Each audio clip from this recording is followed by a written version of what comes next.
Hey guys, sorry for the long wait. I was playing a different session offline. So, hello. I hope you're ready for this as much as I am. A DnD adventure with the group. What do you mean, side-eye Domchi? What do you mean? I'm just playing this glorious, fun mobile game called Everweave. Choke on my own saliva at that time. What irony, huh? It's been a while. Hope you're doing well. Trying to slip in a couple more commands in the meantime, so I know the game isn't super loud because it doesn't have that. It only has, like, as far as I'm aware, 2 soundtracks, or 2 songs to its soundtrack. So you're going to be hearing a lot of this while I deal with the other stuff. So while I'm trying to type and figure this out,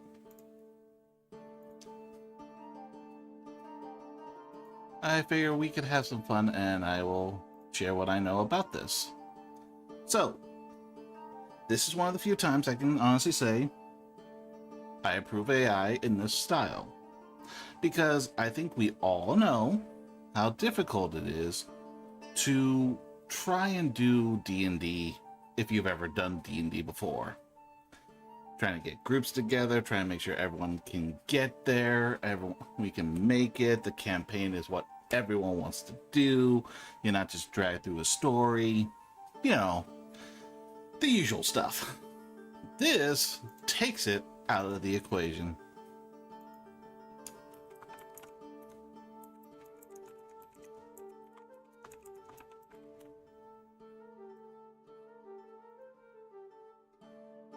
So here, once again, as an artist, I hate AI art because it takes away from us.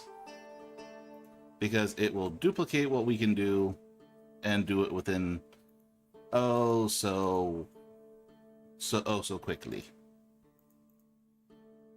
In this instance, this kind of AI where it's just playing the role of a dungeon master, this is one I can honestly be behind. Because it takes away the need of a dungeon master person. It takes away trying to schedule a D&D session, because you can pick this up and do it whenever. And with this kind of AI, it literally is, the stories are not pre-written. They are not, oh, it's this quest with this person doing this. Everweave does their stories based on quite literally what you type. Of course, you'll do D&D rolls where you have to do your strength check, your wisdom checks, your charisma checks, and all that. And because of that, it can turn things here and there. I've done a couple campaigns. I will show you. This is my longest one.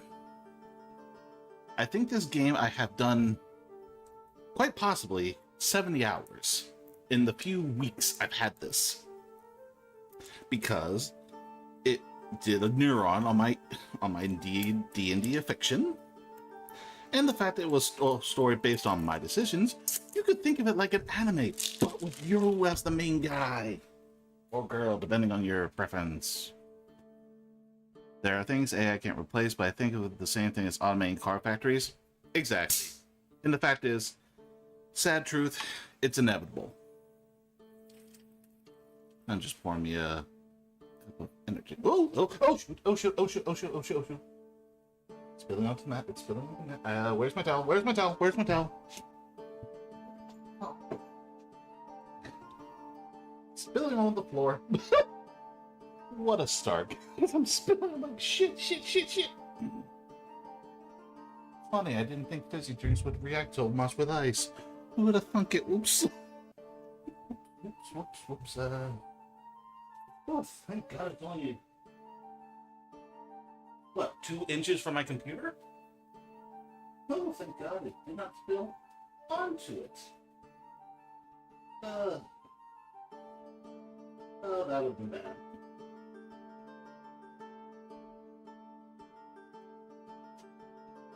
Whew.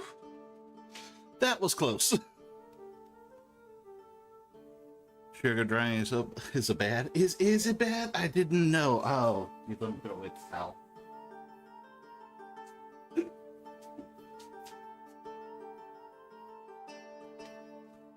New towel. Okay. So the first disaster's almost over. That was an episode. It's not even halfway full. Man. Super sticky and attracts answer. Yeah. So don't worry, we got sprays for that stuff. I will fix that. Just a moment.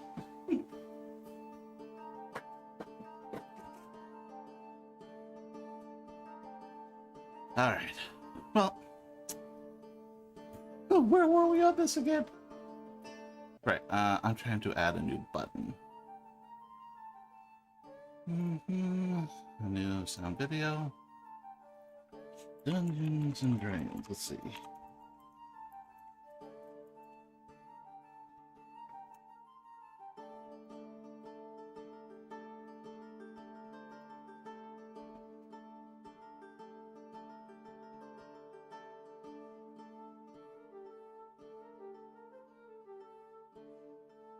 Sure, that'll work.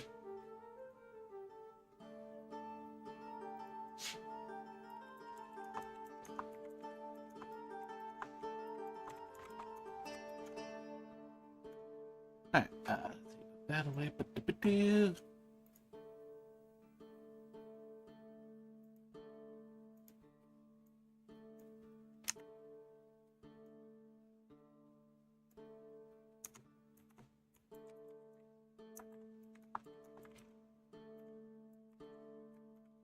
We're gonna call it Dungeons and Dragons. What do I do / say? And for 300 bits, let's say.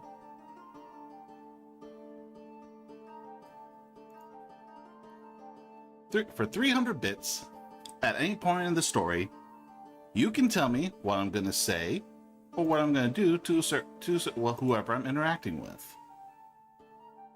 Now, in regards to that, I think I don't have to spell it out for everyone, but please, let's keep it TOS friendly for everyone, you know? No need to risk throwing that down the drain yet.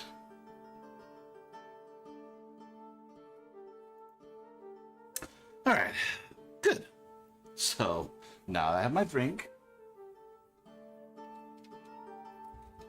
close the ceiling on it because I don't want to risk it until I actually drink from it. Because, you know, we're off to a great start already as is. Oh, that scared me. I did not expect that so much. Oh, now the mat's wet. Oh, God. Wherever to dry. Great. So, question.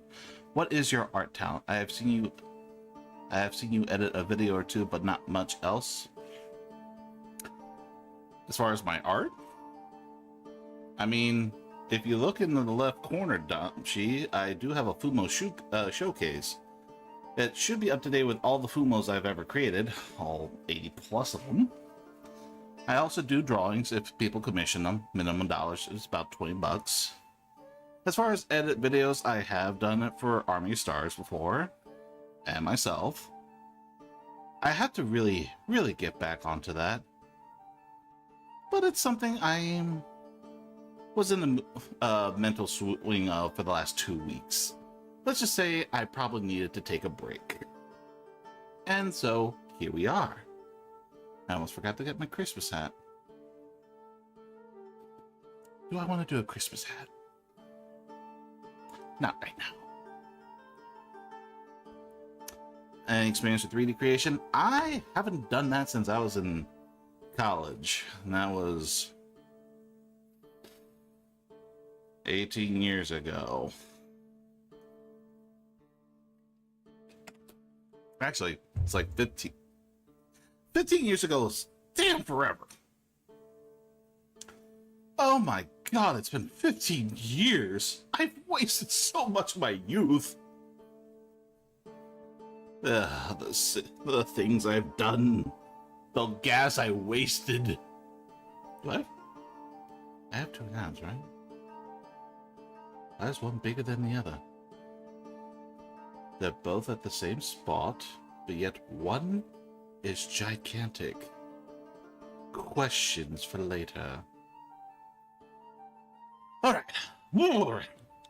I think we wasted enough time.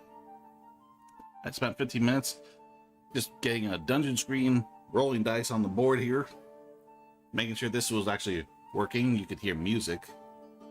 Even if it is a little low, I can try and turn up the things up volume a little more. There we go.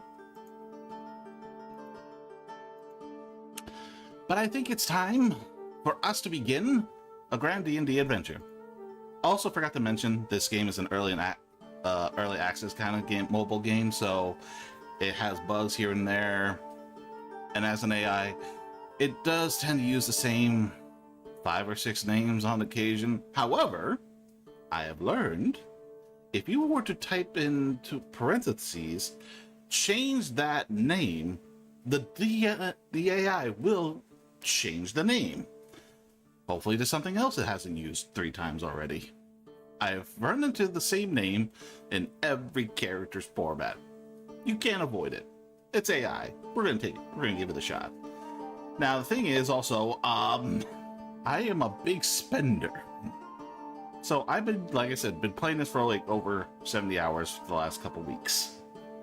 I bought 900 messages just so that way we can do this session without any interruptions.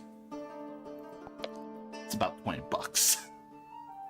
And I purchased it like a video game's price worth nowadays. I got addicted.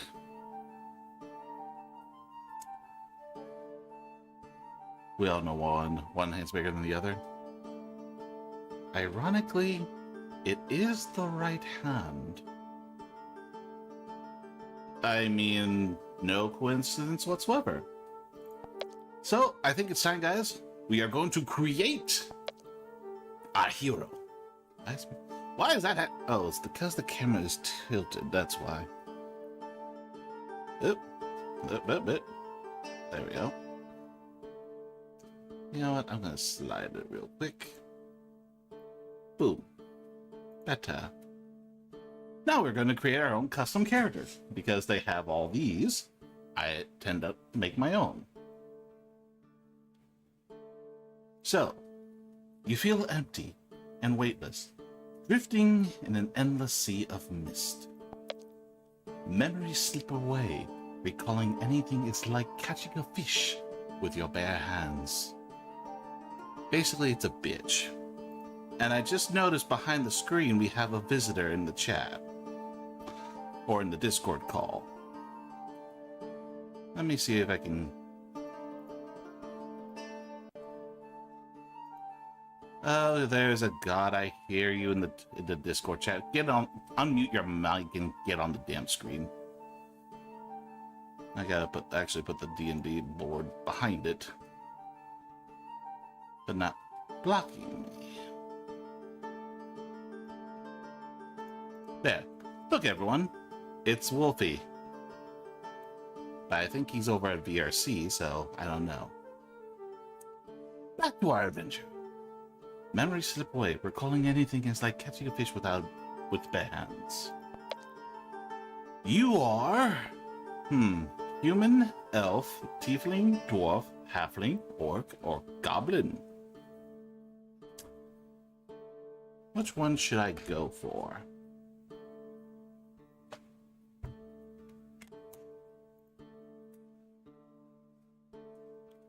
He's not on he's not on PC right now. He's waiting for pizza. 100% a long ear. So, what character should I be? Should I be human? Should I be an elf? A tiefling? A dwarf? A halfling? An orc? Or a goblin? Wolfie would be the goblin.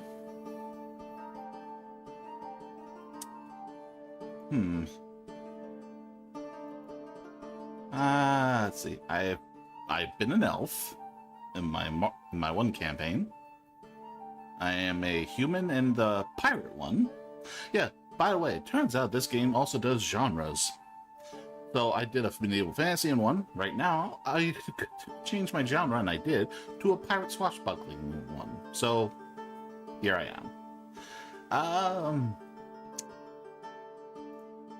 Everyone's going you be the small bit. He says I should be the small bitch, so I should be a dwarf. I'm going to email. Let's see, we can be a fighter, a rogue, a warlock, a barbarian, or a paladin. And this will tell you what the key abilities are for each class. So, warrior gets the action surge ability.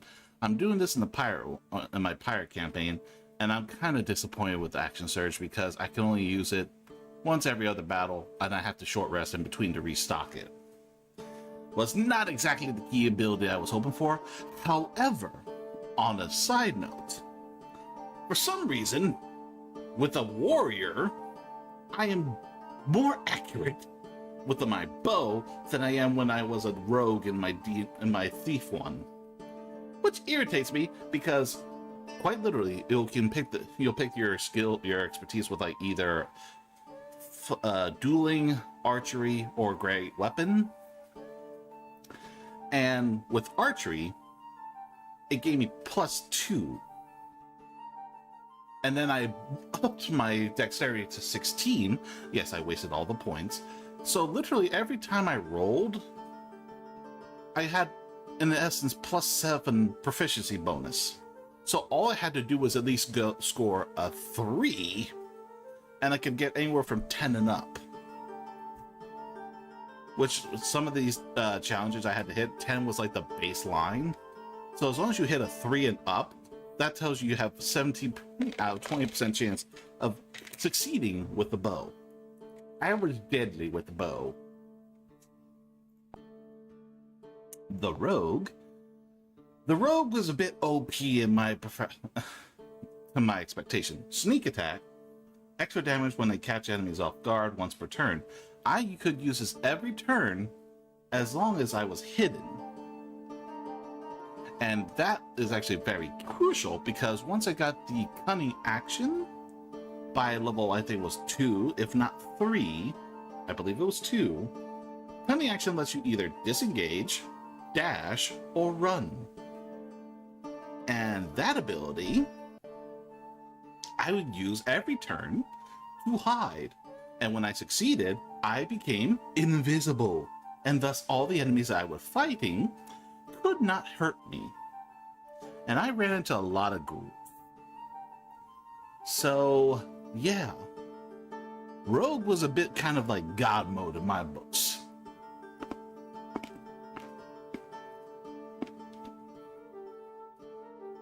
Rogues are the best at very specific skills. With expertise, they get a big boost to certain chosen skill checks like sneaking or deceiving, making them the best in the game at what they do. That makes so much more sense. Because in my first campaign, not only did I have bonuses when I got proficiency, then it said expertise, and I was like, oh, is that something I get later on when I level up? Turns out, no. When they do expertise, you select them, which for the couple, you get like 2 choices, I believe, of what you're actually an expert on, and not only do you get the plus bonus from proficiency, you got another plus bonus for expertise, which really gave you like at best like +4 to 5 every time you rolled. So you shouldn't screw up. However, I screwed up a lot.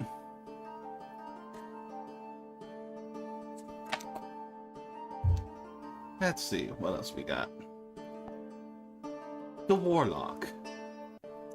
Mysterious bargains and eldritch power. Spellcasters whose potent magic stems from secret pacts with otherworld entities. I made deals with devils.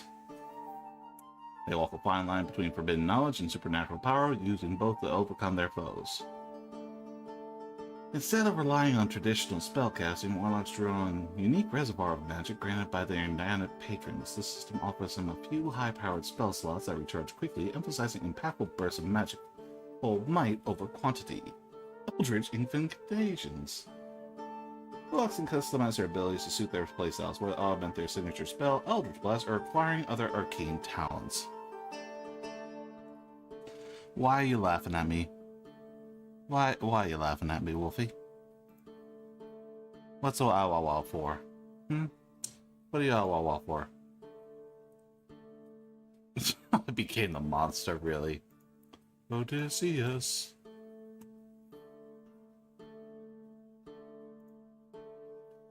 Alright, so this is our one magic class we have so far, because they still don't have wizards or mages.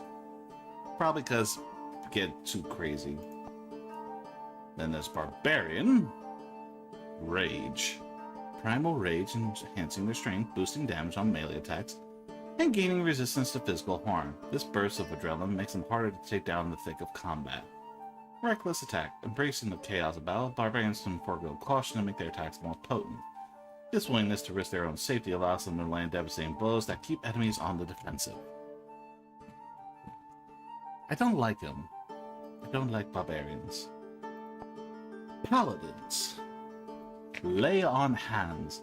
By drawing on a reserve of healing power, paladins can restore health to themselves or their allies with a touch. Don't mind the hands, folks. I just want to heal you. Heal you. His pool of divine energy gives him flexible, reliable healing that can stabilize the wounded or keep key allies standing in the heat of battle. Channel Divinity. Paladins can focus their divine power into special effects granted by their sacred oath. My oath to fuck it up. Usually usable once per rest, these abilities let them, for example, frighten enemies, protect allies, or supercharge their attacks, giving them powerful tools to shift the course of a fight. So, if need be, for one round, I will be a monster and beat the shit out of somebody. That's what it is telling me. Okay, I can see how we can work with this.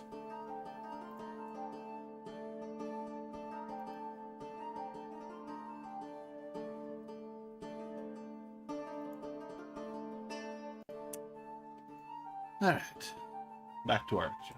Alright. So, what does everyone feel like? Will it be a fighter? A rogue? A warlock? A barbarian? Or a paladin? My preference, if we're going to make this funny, I'll be a rogue. But that is my preferential choice. Not because I know what the hell I can do with it.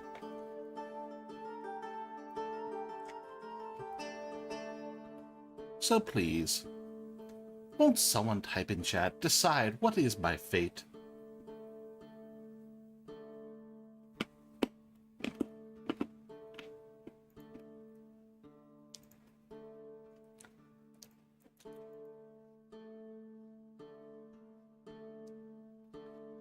And like the Jeopardy music, no one's doing it. Let's see, do I actually have the Jeopardy music somewhere? I did remember putting it in here, I think.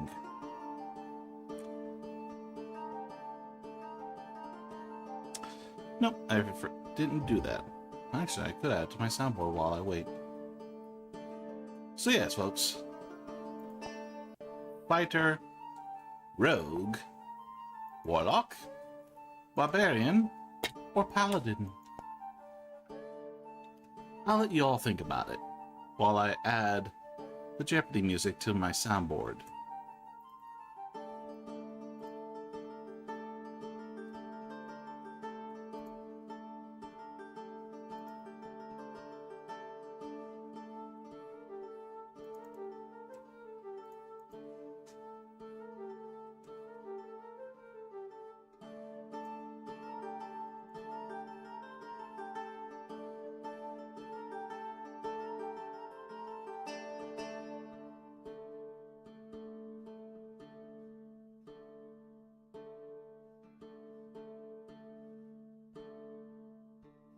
Huh, I lost my Jeopardy soundtrack. Okay.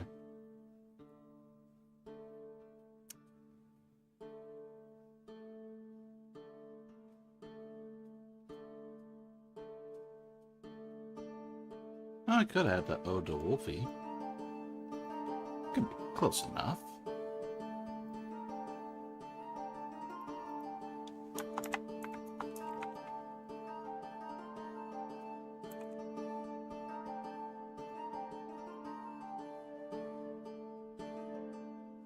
Alright, Ode to Wolfie, here we go.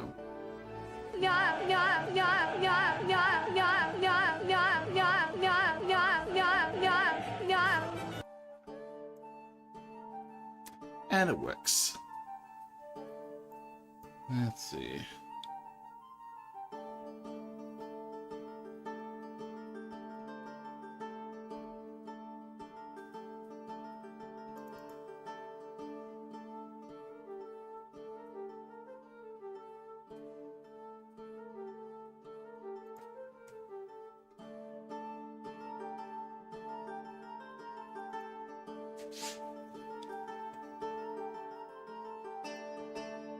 Yeah, we'll just use a Wii.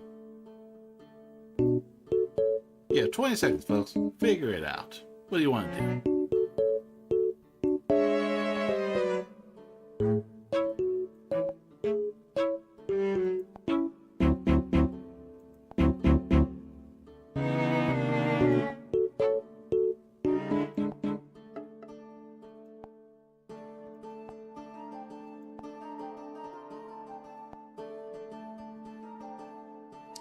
Oh, 20 seconds are up.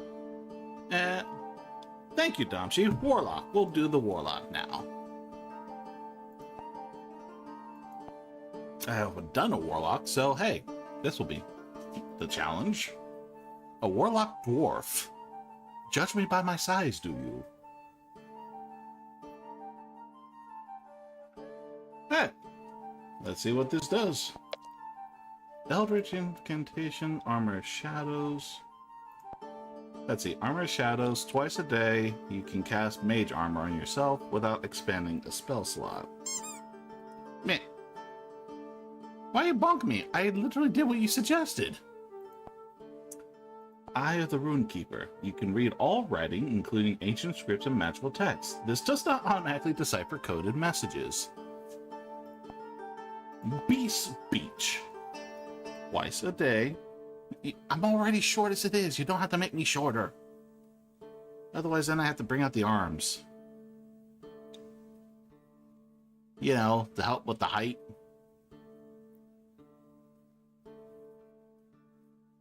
This whole thing, remember? This is still a thing, people. I kept it for a reason. It does many wondrous things. Thank you for the sense bean. Alright. Now back to our job. Let's see. Beast Speech. Twice a day you can cast Speak with Animals at will, allowing you to communicate with beasts. Dark Sight. You gain dark vision up to 120 feet, allowing you to serve perfectly both in natural and magical darkness. Go do some squats, you muppet. What the Domshi? What the fuck? Fine. Do those stupid 10 squats. 1, 2. Figure out what we're gonna do. I'm thinking Dark Sight. That or Eyes of the Runekeeper. I feel like Eyes of the Runekeeper would help. 3, 4, 5, 6, 7, 8, 9, 10. Alright, 10 squats it is. There we go. And since Wolfie won't respond anyway, I guess I'll let him know I bought the solo leveling game.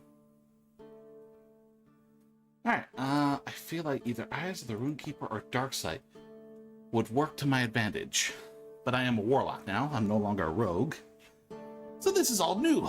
So I feel like the knowledge would be beneficial to my pursuit.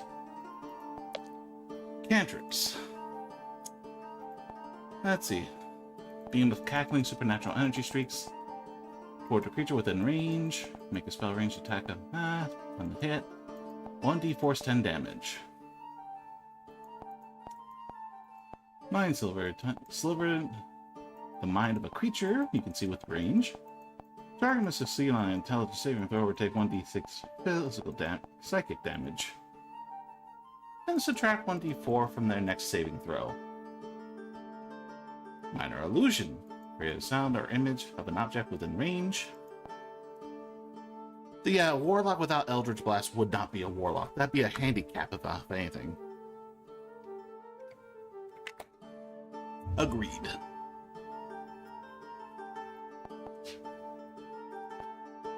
Image must be no larger than a 5-foot cube. An attempt to physically interact with it will reveal that this is an illusion immediately. Sound can range from a whisper to a scream. Creatures can determine that if it is an illusion with a successful intelligence check. Ooh. Touchy. Mage Hand. Lasts for 1 minute. You can use the hand to manipulate an object, open an unlocked door or container. Store or retrieve an item from an open container or pour the contents out of a vial. You can move the hand up to 30 feet each time you use it. If more than 30 feet away, it will disappear. It cannot activate magical items or carry more than 10 pounds. Friends. You magically emanate a sense of friendliness towards a creature of your choice that isn't hostile towards you. The target must succeed on a wisdom saving throw or be charmed for you for 1 minute.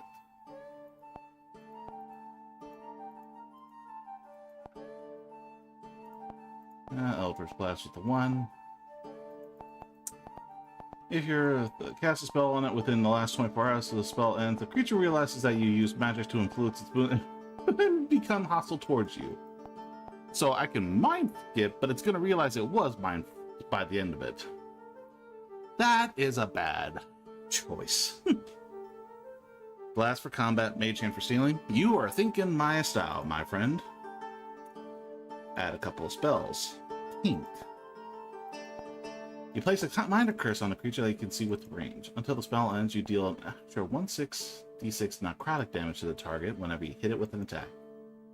If the target drops to 0 itch points before the spell ends, curse latches itself onto your closest enemy within 30 feet of you. Ooh. Hysterica. You unleash a surge of unnatural hysteria into the mind of a creature. It didn't let me finish. The target is overwhelmed by uncontrollable involuntary outbursts, rendering them incapacitated with their mind in complete disarray. For the duration, the target falls prone, unable to take actions or react. At the end of each of its turns, and each time it takes damage, the target can make a wisdom saving throw to end the spell's effect. Glimpse of Hunger. I always Hellish Rebuke and Lightning. Yeah, but it's not giving me any good spells right now, probably because I'm level 1. Glimpse of Hunger. You summon a nightmarish, otherworldly maw that snaps and tears at everything in its path. In a 15th cone originating from you. All creatures must make a dexterity saving throw. On a failed save, they take 2d6 of slashing damage as the maw rips them and get bleeding conditions until the end of their next turn. On success, they dodge the maw, avoiding both the damage and bleeding. Unseen Servant. Servant exists, has an AC of 10, 1 hit point, and strength of 2. It can't attack. If it drops to 0, the spell ends. Once your turn, you can mentally command the servant to move up to 15 feet and interact with an object. The servant can perform simple tasks that a human servant can do, such as fetching things, cleaning, mending, folding clothes, lighting fire, serving food, and pouring wine. Once you give the creature the command, the servant performs the task to the best of its ability until it completes the task, then waits for your next command. Let's see. I think it's the AI at work. D&D would give more choices. Yeah, trust me, I have the book on D&D. I know the spells. But then again, like they said, it's early access. So I'm willing to be the one who burdenly carries the task of learning. This would have been great to have this spell. Let's see. Probably a limitation of the AI on its own. Yeah, exactly. So right now, the way I see it, I think I remember what Taint does.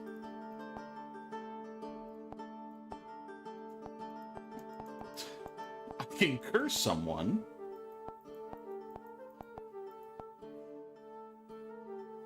I can curse them, and then if their health drops, it then latches onto another person. and it's either taint, glimpse of hunger, or unseen servant. Because I think the unseen servant would serve me well, because, well, it's me. I have the leader of my army, and I want someone to serve me, so I'm going to summon my own servant to do my shit for me. That's the way I would do it. So yeah, so we had to have unseen servant. Now it's either taint or glimpse of hunger. And extra damage would be very useful to me, especially with my limited spells.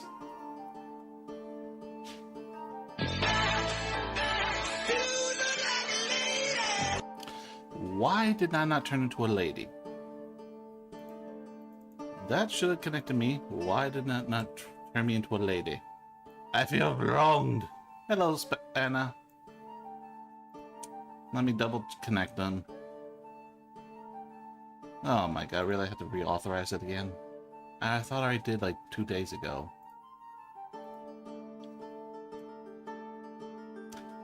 Hang on, Anna. Let me fix that for you real quick.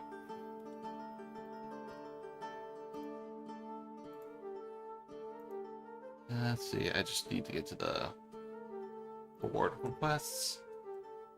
Let's see, drink the pink potion. I'm gonna reject it to give you your refund. And then let me see if I can trigger it again. Booberite. Shut up, Domshi. Let's see, pink potion. We gotta wait 4 minutes anyway to try it. Let me try and do a different potion then in the meantime, just to make sure it works otherwise.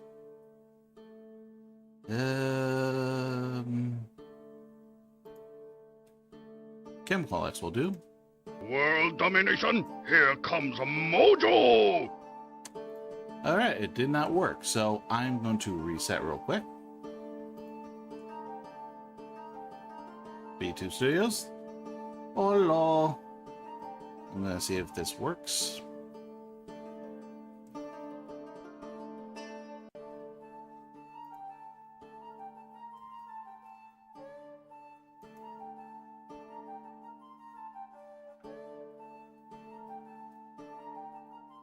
Gotta retoggle the arms, reconnect.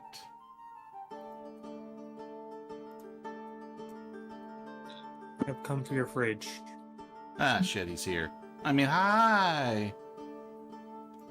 Just for that, I'm taking your secret fridge too. You don't know about the secret fridge. That's bullshit. I do now.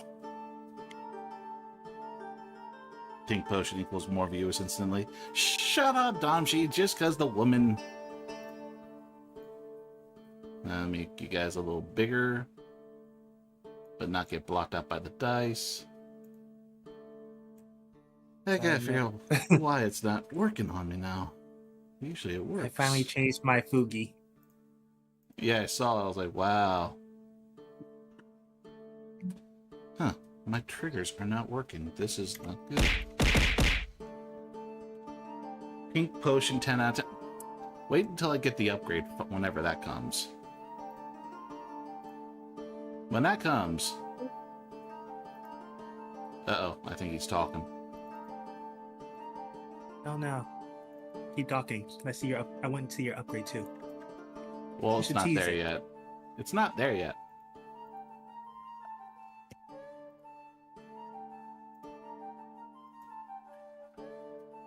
Got it. Don't you love it when it doesn't want to work? Right, guys? Does it? Does it? Right. That one hurt me. Does the upgrade have jiggles? A man never kisses and tells. Probably. It's a rising. He What is a the big fuck? fan of jiggles. Shut up. Don't say that out loud. What the hell, man? You're a backstabber and a half.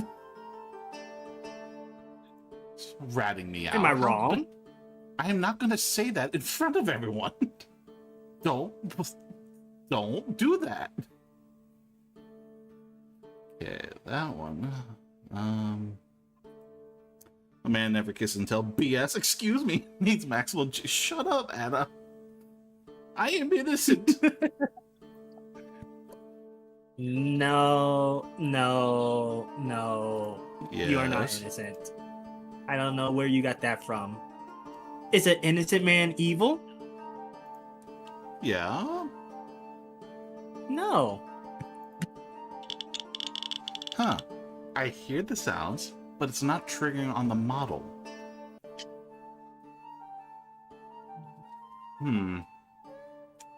That means I gotta change. It's gotta be something in the category. Don't you love this when you're trying to stream? That's the best time to troubleshoot. When it actually happens. Let's see.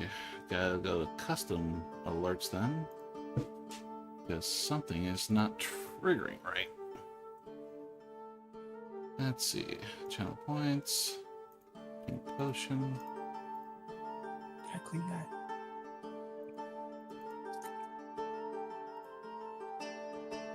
Potion. Ba, ba, ba.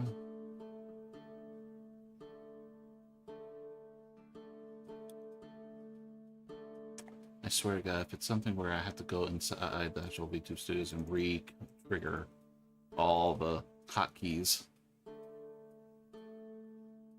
Hard reset. I already did. It didn't log in again? I did connect the account. What the frick? That's a lie and a half. B2 Studio says otherwise. BS, man.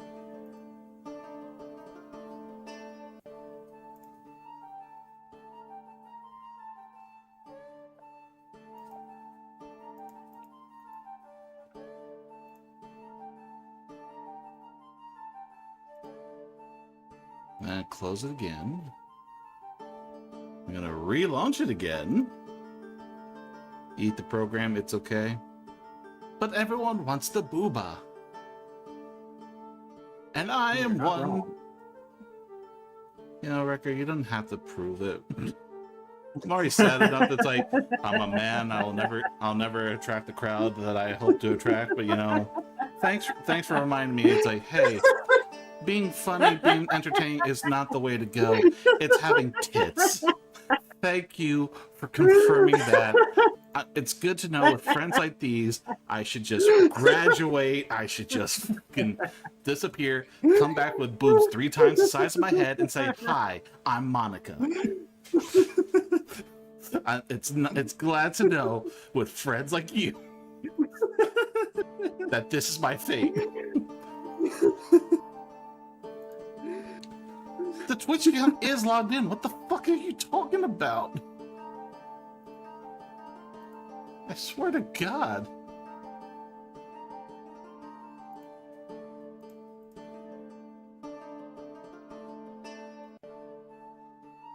B2 Studios just being dumb. Configure Might have to hotkey take triggers, but will only work when you're logged in and use the Twitch. When the Twitch hotkey triggers is turned on. I swear to God.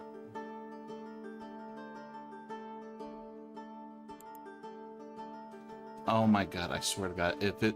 I connected the account, but it didn't log. There's a tab where you turn it on to say login and activate. I'm going to be mad. You've been using this program for years. How have you never seen it? Ah, super kawaii. That one worked. Oh God, it was the hotkeys. Yeah, I think it was the hotkeys. Because it's not. Dead hot! And thank you, Wrecker, for being first to roll call. 1 hour in. You're welcome. You're welcome. All right, let's try one other potion. Meow. It works. Ah. And do not ask about the model. Do not, for my sake, ask. Yes, meow. Meow. Oh, hi, user. Shut up. We have a guest star. User's guest star. Meow. You know they don't talk. Meow. Meow. Oh my God, for the next bit, until I go back to normal, do I just go meow? Meow, meow. Meow meow meow meow meow meow meow meow meow meow meow. Yes, user, you can have all of Horizon's fish. Just take his whole fridge, why don't you? The bitch. Let's shout out user. I think it would be our. Let's see. That's user. Run.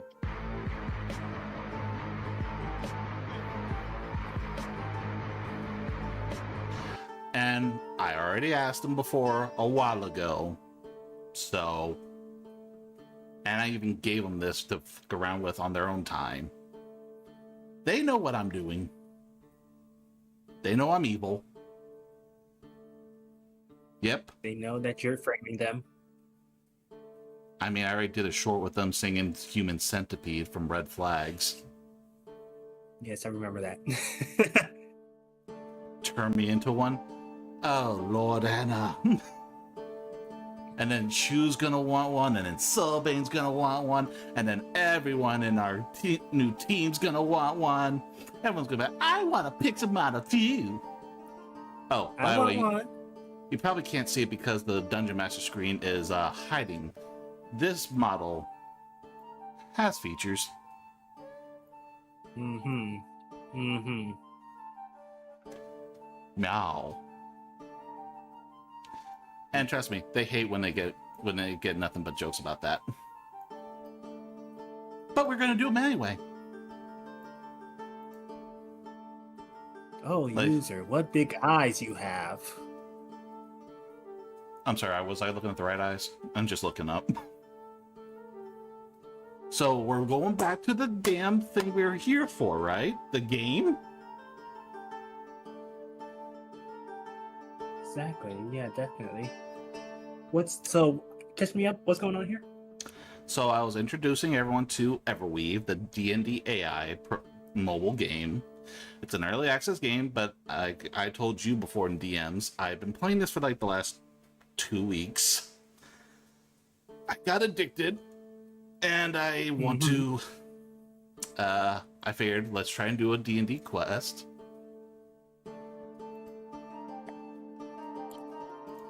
So what are you playing as? A rogue? So funny enough, right now I was trying to get chat do help with that, but people got quiet. So far with Domshi, we got a warlock, and with Wolfie, I am a dwarf. And right now we're at the part where I'm picking my cantrips and then my spells. Mm-hmm. I see. Eldritch Blast? Yeah, Eldritch Blast isn't necessary for a warlock. You cannot be a warlock and not have Eldritch Blast. Very true. So we're doing that, and then I was picking up spells. Now we're going to have Unseen Servant, because it's me. I need a servant. I need someone serving me, reminding me how great I am. They're not going to actually be speaking creatures, but it's going to serve me regardless. Now the problem is we're picking our second spell, and I can't choose between Taint and Glints of Hunger. Taint will put a curse on someone, and if I hit them, it does like an extra 1d6 some kind of damage. And if it kills them before the spell runs out, it then latches onto the next closest person within 30 feet. And then I can do the same to them. Does that include you? And enemy record, enemy. Listen to the Enemy. words. Darn. Yes, darn it. So, with that one, or Glints of Hunger, where they can try and save themselves with, I think, dexterity. But if they're within 15 feet of me in a cone, monster tentacles come out and try to like gnaw them, and does 1d6 and bleeding. Does that last for a while? I think so. Oh, I think I'm changing back. Then that one. So I'm hungry. And I still got the head pad on me. Hey, Gremlin. I can't get this head pad still on me.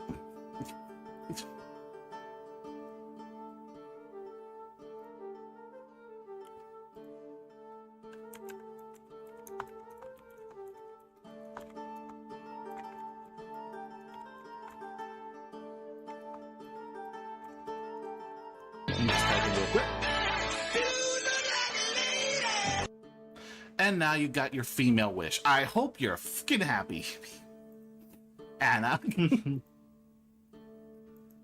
Wow. Fuck you guys. He's alright. I finished my pizza. I'm glad I have that letter installed.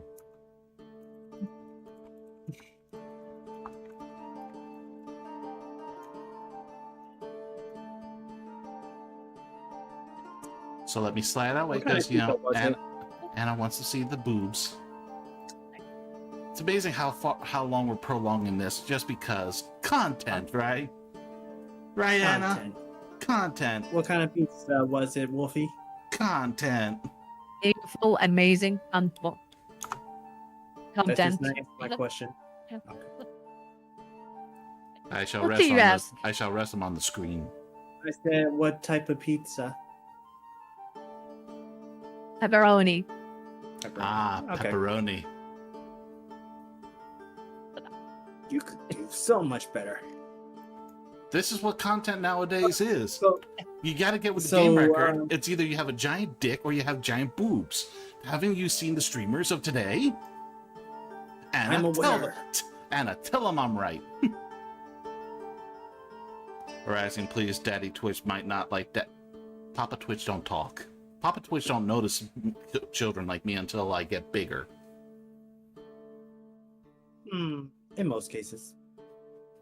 Right now, I'm You're not getting worth. Bad. Right now, I'm not worthy of of Daddy's attention. Once I'm worth Daddy's attention, it becomes a meme where it's like, "Hooray! I'm worth Daddy's attention," and then small-eyed, "Oh shit! I'm worth Daddy's attention." Until you get too big, where they don't even bother to moderate you anymore. It's like my prom.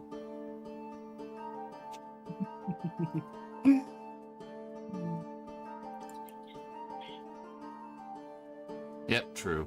All right, so if we're Oh gonna god. get back to this, so let's see.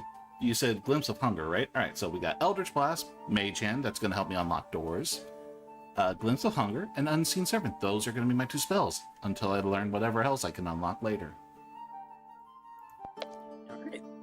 Among the variety of different skills you are particularly proficient with: Arcana, Deception, History, Intimidation, Nature, or Religion. Where's Charisma, damn it? Hey, Rising has skills.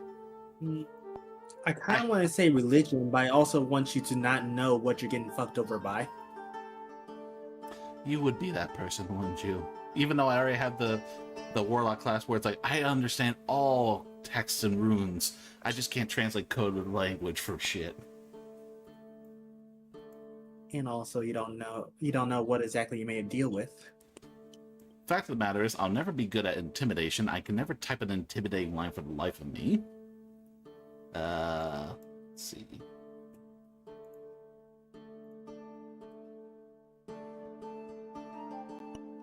Oof, that was a glitch.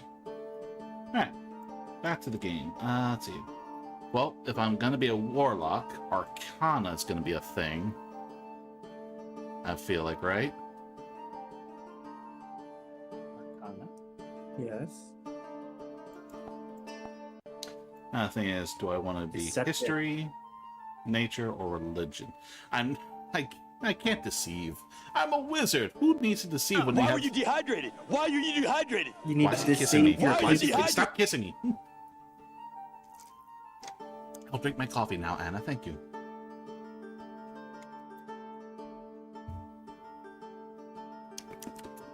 Good old coffee. Caffeine. Stay awake for these D&D campaigns, because you know everyone's always...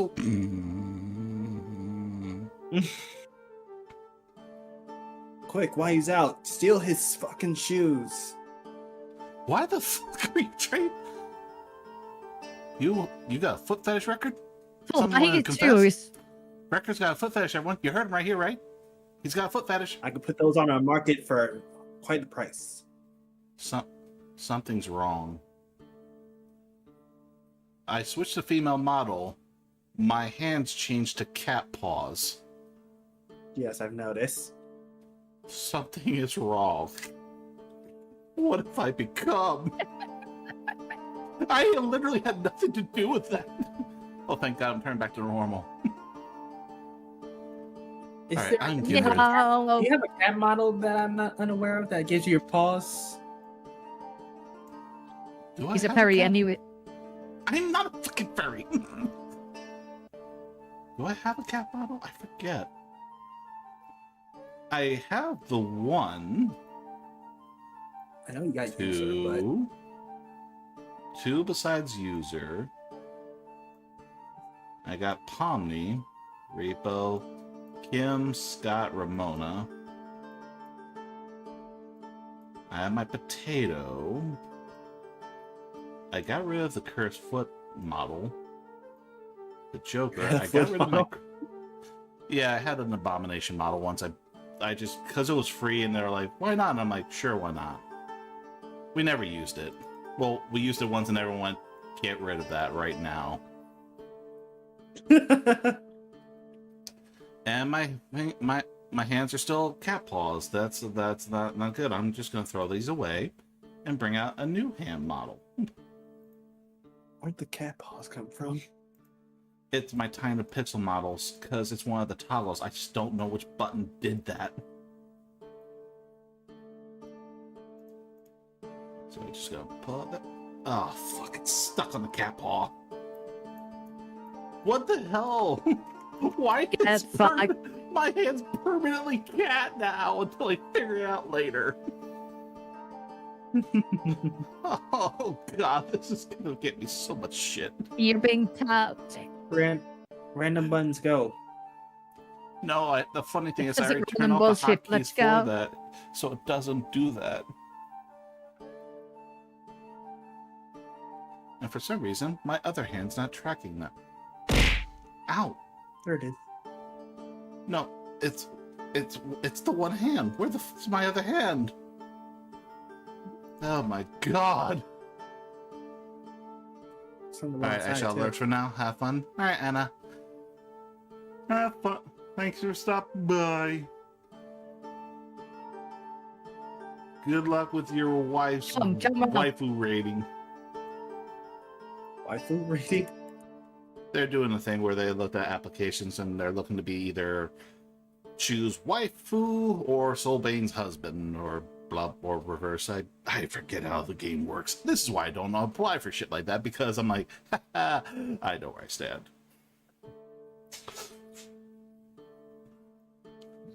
At the bottom of the waist. Thanks for the reminder and saying it out loud, Wolfie. So happy to have you here. If not him, he's the one that will say this. You know, you could just not say it. That ever thought of that for you guys? You know, the things you could not say out loud. You know, like What's a the fun in friend. that? What's the fun in And did he that? play soundboard? Did I play a soundboard? I don't know. Did it sound No, like I- this? I don't hear enough soundboards. It's on the stream. Because I don't know how to do that in the Discord call itself. I think that involves the actual mic program. There it is. And I don't bother trying to learn it.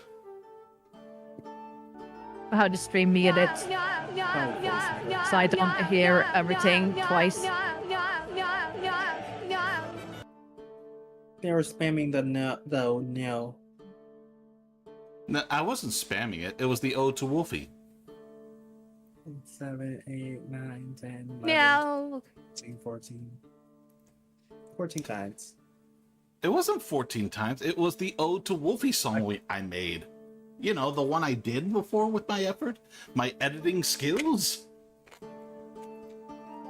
Amazing audio editing. I'm in awe of your prowess. Exactly. Fear me, mortals. I am a D&D god. The D&D that we haven't started yet. You're definitely not a god. I could have been if you let me be a fucking rogue. No.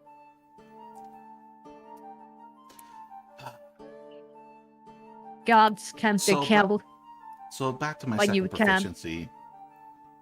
History nature, or religion. I really haven't dealt with religion checks in this game. No, we can't have you knowing about what you signed a deal to, so no religion. History it is, then. Yeah, history, no, Biggs. history's gonna let you know what Be you a signed a nerd. deal to. That's Say right. nature. But, nope, history. It's in my Okay, nature. major. Niger. Ah. We both Which one say major? nature. Okay, nature, fine. Okay, take your 2 fucking proficiencies. Wait, it'll make my life hell. Now comes the You're fun welcome. part. Point Yeah, assessments. fuck you. Yeah, fuck you. Fuck you We is have split 20 wine. We have 27 points to up our categories. Here's the thing. I want all of them to at least be 10, so there's no -1 modifiers.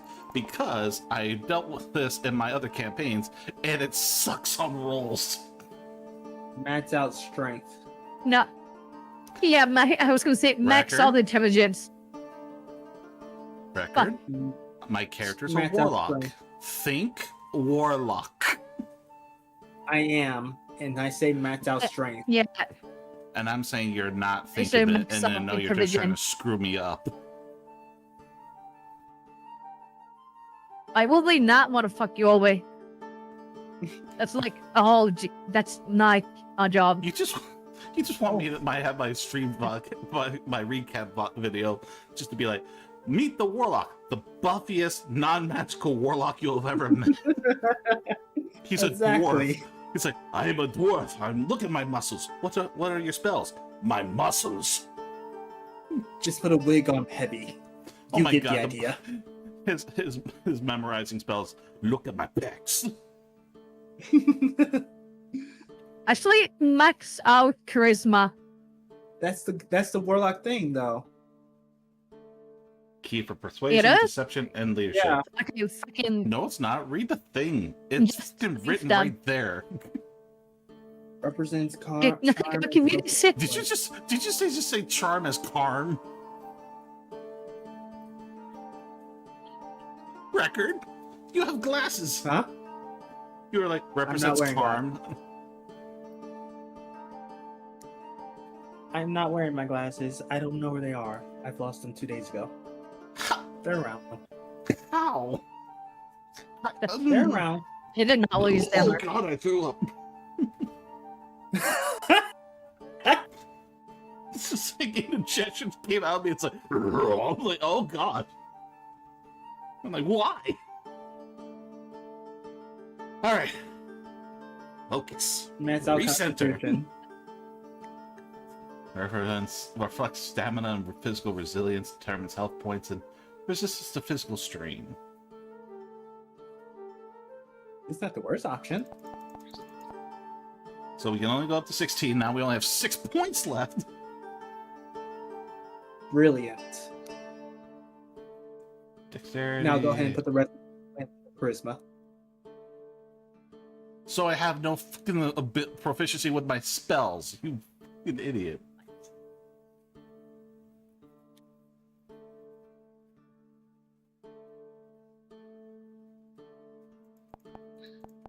You know what? No. Hell So- yeah. Hey, what are you doing? No, because I am not letting you purposely screw this up into one shot of death. Hey. Hey, the funny. man. It will be funny, but you still gotta let me have a chance. No, fuck you. I need for That would be range test. stupid. Charisma is the stat for warlocks, though. Well, yeah, hence the star. So when I said go ahead and dump the rest in charisma, that was not to screw you over. That was to give you a chance. No, it's gonna screw me over in the fight when you didn't have me have any boosting for any of the attack abilities. Because once the spells go, I have nothing. you had the resilience to take a hit. You were fine. No, I do. You had maxed out constitution. You were fine. Oh, good. I can take a beating, just but I can't survive. dish it. I can't dish it, but I can take it. Is what you're trying to set me up for. That's what you set me up for, right? Yeah, you're tanked. Yeah, he's been down for 20 minutes, but he's still going. He won't stay down. Yeah, do adjust yourself by beating the fuck out of you. And when they're exhausted, you can beat You'll them. automatically win. They're gonna tire themselves out kicking my ass, is what you're trying to say. Exactly. And then Last. you can sneak in for the win. Yeah, me with my broken teeth. Yeah, show them. I hate It's a you. perfect plan. I hate you too. Why did I ask you two to join this? Why? Are you saying that wouldn't work? Why? My character's so screwed. It is the perfect His plan. current, look at his current stats. He's gonna get his ass kicked. He needs more constitution. There's the problem. Where's the points coming from? I can't sacrifice anything else, especially below 10, because I don't want a -1 on the rolls. Get rid of 'Cause it'll be like, dexterity. you have don't the need it. number. You have a Ridiculous negative. plan. Because it'll be like, yeah, I hit the number. You have -1. You don't need dexterity. Go ahead and take away points. Put it Range into attack, Constitution. stealth, and dodging. I need to dodge. What the? Nah, if you got Constitution, You you don't need to dodge. dodge. You could tank it. Yeah, tank it like to bits. We'll do it to an intelligence. Tank it How like about the that? man. I'm a warlock who can read shit but can't tell what the fuck it means. You understand all writings. What does it mean? Oh. Oh god, You this need is more Constitution. Shut up! That's the problem we're at. I can't sacrifice anything else. You could sacrifice 2 dexterity for 2 more Constitution. Oh my god. Fucking happy. I can't actually go up. Are you kidding me? It won't let me go up to 16 Constitution. It will. Just go down. Take away 1 more dexterity. I Take have away the 1 more 1 point. dexterity. Oh well, no. Work. Fuck that. There you No. go. No. Are you shitting me? It works. Are you shitting me? No. No. Give it. It works. No. God damn it. You watch. It's amazing. So, are we going with this? Are you telling me we are seriously gonna go with this? Yes. Yes. You Fuck got you. 1 dexterity for 1 charisma. Relax you. No. Fucking, I can't. I can't. 14 needs 2 points. There. But you no, go. it's fucking worse. No. Fucking Christ. You're pissing me off. This is my character. You're supposed to reflect the chat, not my character. This is so ugly. You should get 1 more charisma. I know I'm ugly. Shut the fuck up. No, the stats. I'm a You dwarf. need 1 more charisma. There's no such thing as a sexy dwarf. Oh, fuck. Now we have to type in the describe your appearance. I'm a 4'5" dwarf. We can make it the curse. The most cursed shit ever. Dwarf. Big pot belly. How about that, huh? Is that what everyone wants, huh? Make yourself look like a tiny Santa Claus. Ooh, tiny Why? Santa. Why? Elf pretending to be Santa. I'm a dwarf.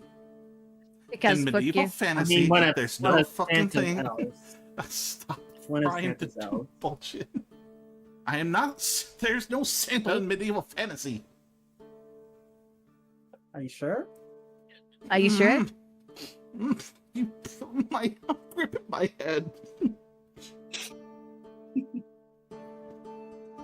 A 4'5" dwarf, big pot belly. Dark brown ponytails. Long white beard. Wears red. I swear to God, shut up with the damn Santa. What am I? What's next? My catchphrase with all the women: "Want to sit on my lap and tell me what you want?" Perfect. Yes. Perfect. My face is in my hands. My The- fucking. This has to be fucking Twitch friendly, and I'm gonna get this story turned in such a direction that's gonna get me so much shit. Only if you let it. Here's the thing: I've experimented. It will. Nah, it's fine. Dark brown ponytails, white beard, white long beard. Fucking assholes. White, long, thick beard. Thick beard. Wears a red fur suit with white linings. As a pet reindeer. No. I'm going to kick you. Could you try, even in the world of D&D, taking it serious? Serious. No. Always You're trying gonna- to buy Don't say reindeer. a group of people.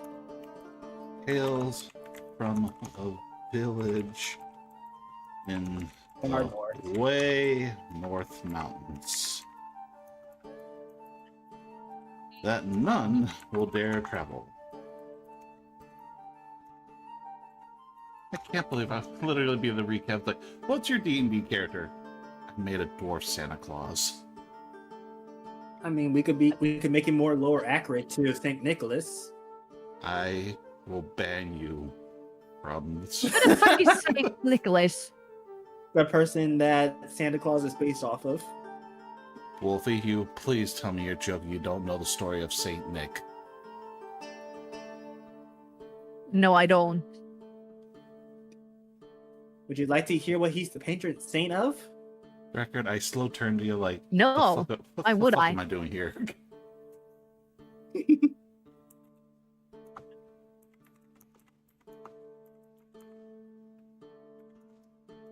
Let's see. Your appearance. 4'5", dark brown ponytails, white long thick beard, wears a red fur suit with white linens. And he carries a sack. He carries a big bag of holding.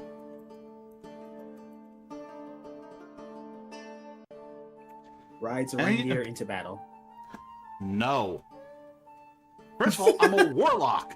You already don't make sense as a character. Add any important details about your past. I tried. All right, you know what? Fuck it. I'm gonna be a. You're making me do this now. I tried to create a holiday that centered around me.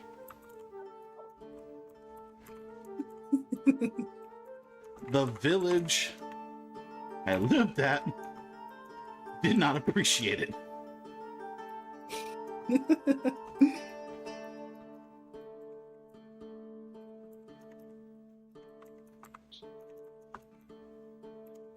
They kicked me out and told me, get the fuck up. They kicked me out. They told you to hit the road, Jack. No. Since then, I had joined many teams. The latest team of dwarves I was on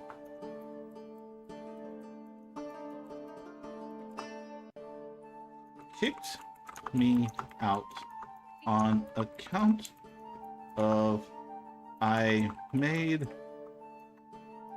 them wear a team uniform. Of That tights was and- bright green. Green tunics and stockings. They also didn't like, I called them my little elves. I hate you, Record. You're ruining this for me. You're going to make me actually get off of this and actually be And productive we member of didn't society pay. again. Hey, you came up with all this whole backstory on your own. You're good. This is You're fine. the one who made me fucking Santa Claus. I know it's December Actually, and I that was- haven't streamed much of holiday shit, but you're the one. Actually, no, that's Wolfie. Wolfie's the one that We? started this Santa I? Claus. What the fuck? I didn't do anything. Definitely Wolfie. I didn't know what you're talking about. Now, let's see.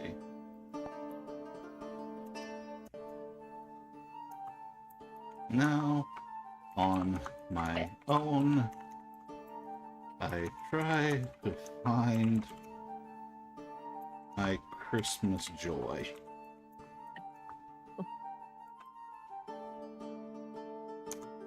In parentheses, whatever the fuck that means.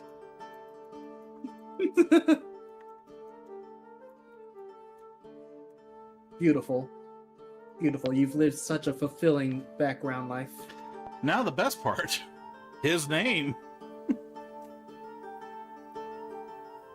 And we're not saying St. Nicholas. I mean, I was considering it, Okay, but Father We're Christmas. We are making it D&D. He is a dwarf. Give him an actual name. Fuck it. I don't even trust you two. I'm just going to Google.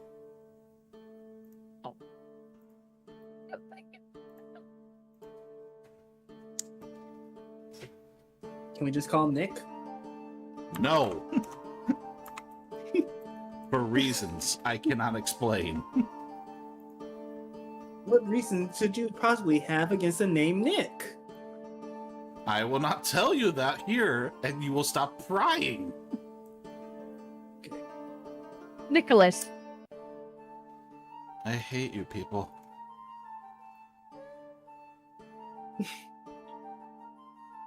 Nicolas Cage. You're not taking this serious. Thydor no. You know what? I'm combining two names. Fuck. You had your chance. You ruined it. So I'm introducing you all to Thydor Boulder Boots. Oh, the fuck? You had your chance. Thydor, your mother, Thydor, your Thydor. mother did not love you. The fuck? You don't lie. The Boulder Boots clan.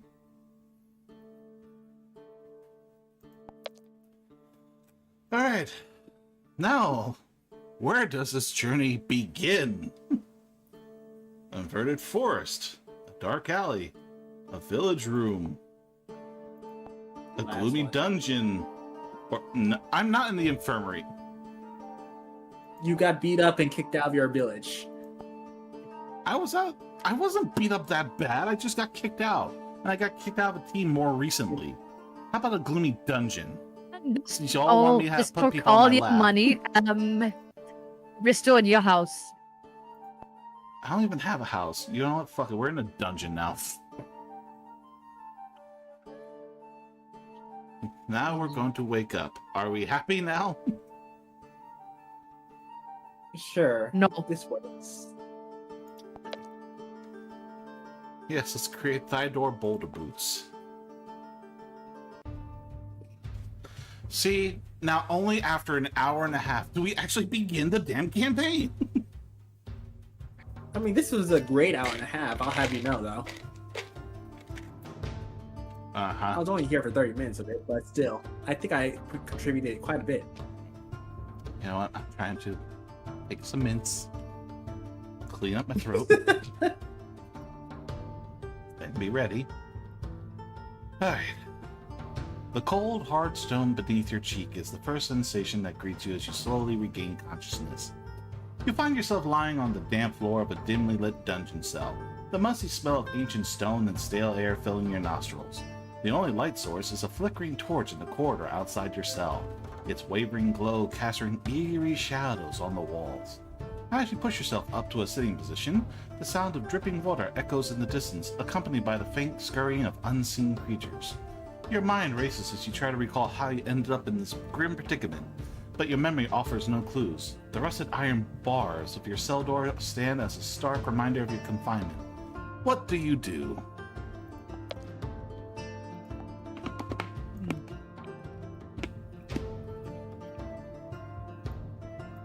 You're not trapped, so look for the exit.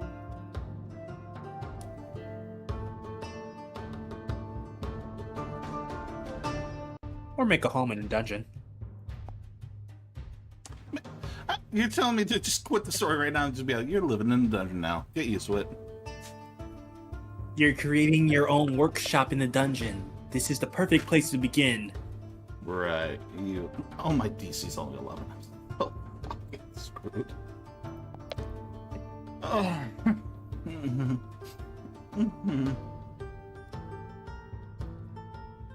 Use a hand, move that object, open unlocked door, and slowly retrieve an item from open thing. You know what? I look to see if I can find some cell keys hanging on the wall. Let's just say that, yeah.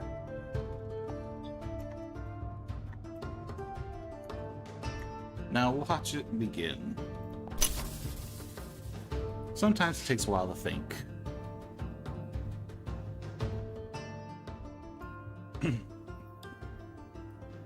You scan the rough-hewn stone walls of your cell, your eyes tracing every crack and shadow in the dim light. The damp stone is bare, save for a few stubborn patches of moss and what appears to be ancient faded carvings, perhaps the desperate etchings of previous prisoners. There are no keys hanging in plain sight, nor any obvious hooks or shelves where they might be left. The flickering light in the corridor offers little aid in illuminating the darkest corners of your cramped cell. You find nothing that would aid in your escape. Yell for your confiner.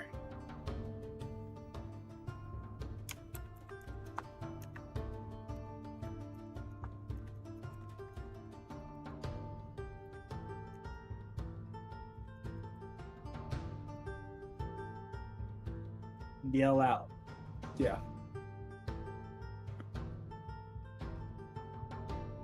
Who did this to me there?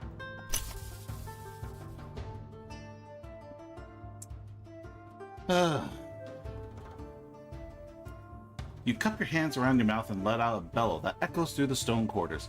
Hey, who did this to me? The shout reverberates, harsh and strained, slicing through the oppressive silence of the dungeon. For a moment, only the incessant drippings of water answers, a mock to your outrage. Then, the rhythmic clang of approaching footsteps grows louder, accompanied by the faint jingle of mail. A gruff voice rumbles from the darkness beyond your cell. Quiet down, you mangy cur. You'll get your answer soon enough, or not at all. A heavily armored guard, his face obscured by a shadowed helm, steps into the flickering torchlight, peering through the rusted bars with an unmistakably amused expression. I look Wow. to see if he has any keys on him. Wait, what happened to your big sack of holding? You don't think it actually had it, do you? All I have is a parchment and ink. I didn't have no money. Oh my god, I can write a naughty list. I didn't even have this before. It's What's like, up? Hell yeah. The game knows exactly what's up. fucking, god damn it. Now, I swear this is the DnD of Santa Claus. Ho ho, motherfucker. Your eyes quickly dart to the guard, assessing his form for any glint of metal that might betray the presence of keys. He's clad in dark practical plate armor over a padded gambeson, the metal dull and well-maintained. A heavy two-handed sword is sheathed at his back, and a simple dagger is tucked into his belt. There are no visible rings of keys hanging from his belt, nor does he wear any dangling from his armor. His hands, gloved in thick leather, rest casually on the hilt of a dagger, his posture of bored vigilance. What's your name?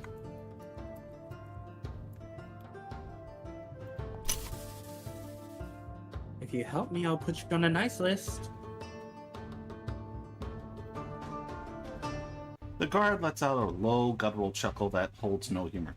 My name's ain't none of your business, dwarf. All you need to know is... Oh, racist. My name ain't none of your business, dwarf. All you need to know is that I'm one to make sure you stay right where you are. He shifts his gaze unwavering, portraying no further information. The flickering torchlight casts long shadows across instead, making it a... I take out the parchment paper and ink. I begin to write on the paper. Jackass who won't let me out. Jackass who won't share his name. Under On a list. giant bold letters labeled naughty.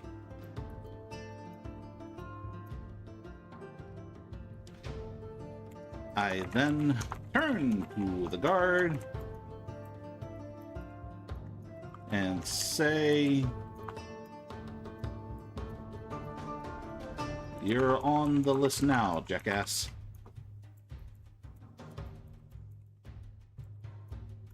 And if you think this game won't let you do this,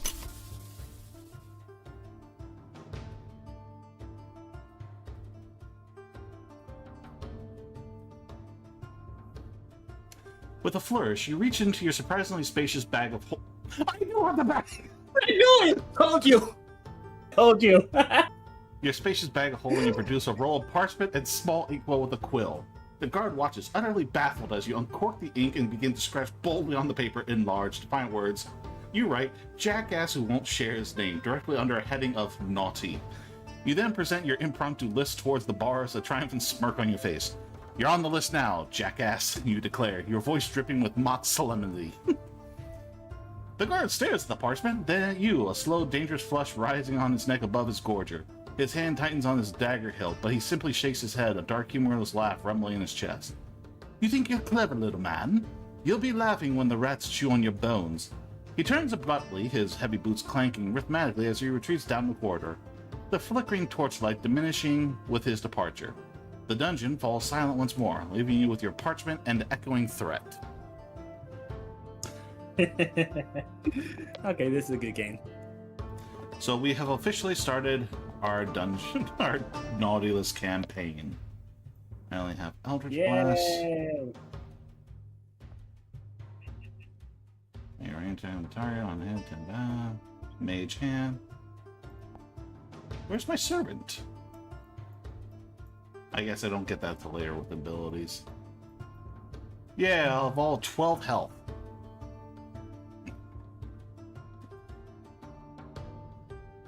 I mean...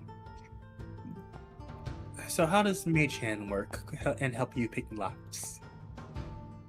You can use your action to control the hand. You can use the hand to manipulate an object, open an unlocked door or container, stow or retrieve an item from an open container. Okay. So no use here right now. Deciding I have had enough. I stand up and point my finger at the door. I chant, "Ho, ho, open the fucking door. And I use Eldritch Blast on Okay. the door.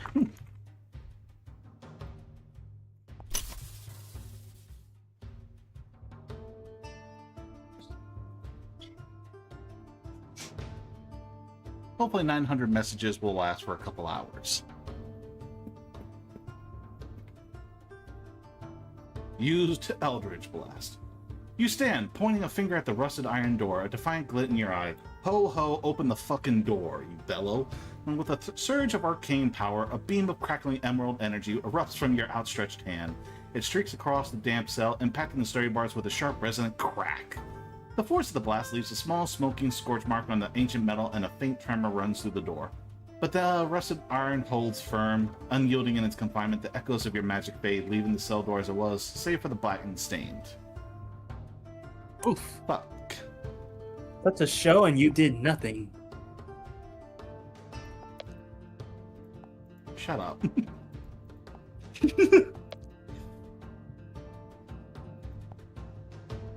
Oh yeah, Unseen Servant. I summon an Unseen Servant. You found the servant? An unseen one. And I get hit to open the door. On the others, you summon it on the other side of the bars.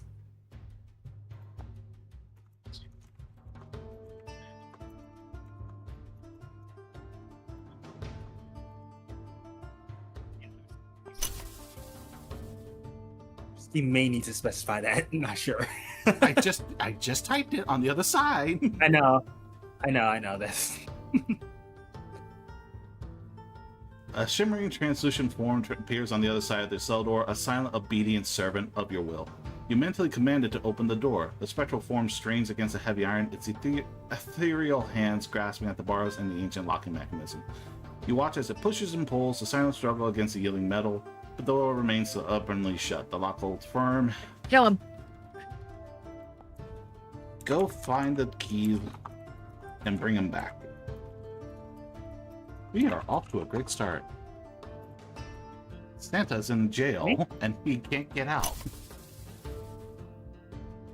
It sounds like the normal thing to do to someone who sneaks through people's homes through a chimney.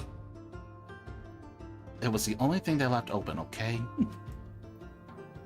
You attempt to connect in, so as you try to focus your will, familiar spark of arcane energy fails to ignite. The connection to your spectral helper falters, and the faint shimmering presence of the unseen on the other side of the bar simply vanishes. Damn it! You realize with pang that the effort of summoning it before you exhausted your magical reserves for that particular spell. The corridor beyond your cell remains empty, and the silence once again presses in around you. Fuck it.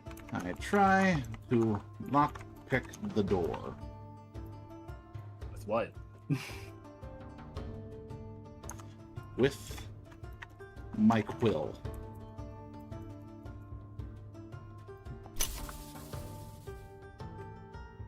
Smartass.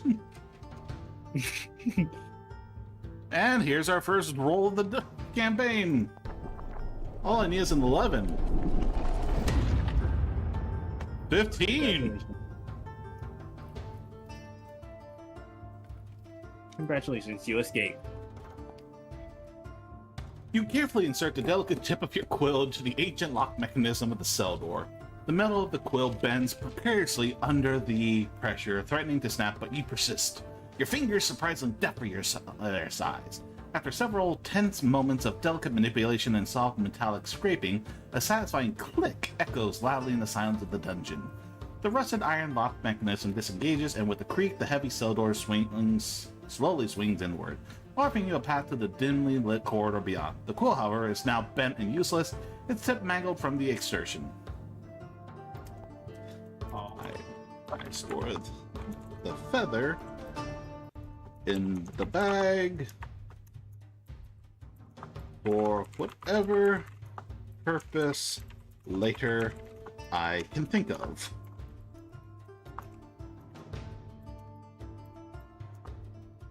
I head down the corridor.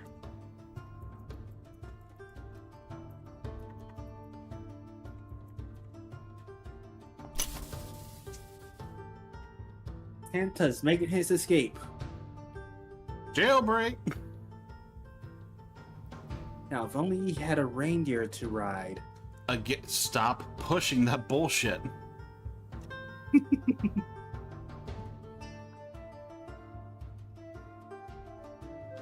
I get a bed and mangled quill. That is now in my inventory. Maybe a blacksmith could fix it. Or I could just buy another one at the store. I'm sure it's like 2 coins. Whatever happens first. You carefully tuck the now useless mangled quill into your voluminous bag of holding, a tiny shred of hope igniting within you. The heavy cell door groans open, revealing a damp stone corridor stretching into the darkness. The flickering torch that once lit your cell is now behind you, casting long dancing shadows ahead. The air grows colder, carrying with it the faint metallic tang of rust and something else. A subtle, earthy smell mixed in with a hint of something foul. The rhythmic drip of water continues, guiding you forward as your boots echo softly on the uneven flagstones. Around a bend, the corridor opens into a large circular chamber, its center dominated by a gaping maw of darkness. A deeper shaft or well, and a solitary iron-bound wooden chest sits conspicuously near its edge.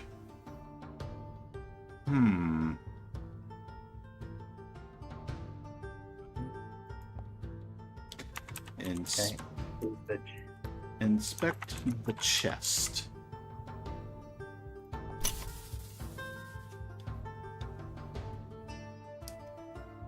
You approach the wooden chest, its dark surface aged and scarred, bound with thick iron bands that are pitted with rust. It appears sturdy, designed to withstand the ravages of time and damp dungeon air. There is no visible lock or latch on the front, suggesting it might be secured in a less obvious way, or perhaps not at all. A layer of dust coats its top undisturbed, hinting at its long abandonment. The wood itself seems heavy and solid, holding secrets within its dark confines.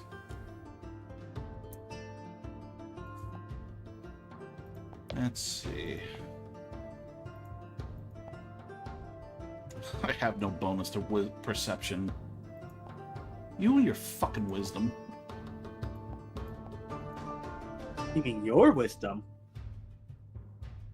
You're so wise. Can my arcana detect a way to open the box? You didn't even really try to use your hands. It may not be locked at all. Designed with ravages, there's no visible lock or latch. Maybe secured in a less obvious way, or perhaps not at all. Fine, I'll type it in after this, okay? My detection tells me nothing. Oh, good. Thank God I have proficiency on Arcana. You close your eyes, extending your senses, allowing your innate arcane understanding to brush against the ancient wood and the iron of chest. A faint, almost imperceptible shimmer of magic clings to its surface, not a ward to repel, but a subtle convolution of energy around the lid. It's not a simple lock to be picked, nor is it magically sealed. Instead, your arcane perception suggests a specific sequence, a particular pressure point, or perhaps even a word is needed to disengage the hidden latch. The magic is a key, not a barrier, awaiting the correct touch.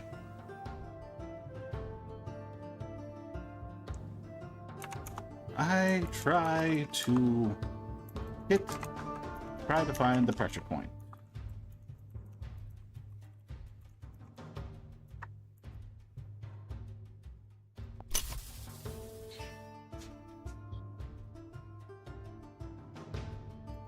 Oh, that's not gonna go well. Yep, didn't go well. First fail. Time to brute force it. Stand there, things of construction offer no obvious weakness to your probing. Your efforts yield nothing but smooth. I force the box open.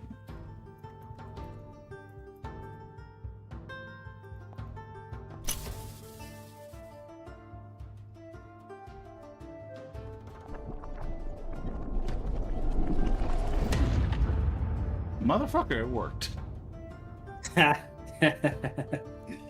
I hate luck. Luck is a devil. But luck is your beautiful. best friend.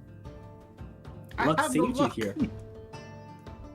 Now it's thinking of the story because it doesn't have the X yet. It's like, all right, how can we bullshit this? All right, let's see what it's got. A tarnished silver locket. Tightly rolled yellow scroll tied with a thin leather tongue. Its contents currently unknown. So we have a scroll and a silver locket and 5 coins. I'm rich. Take it all. Loot. I took it all. Of course I've taken it all.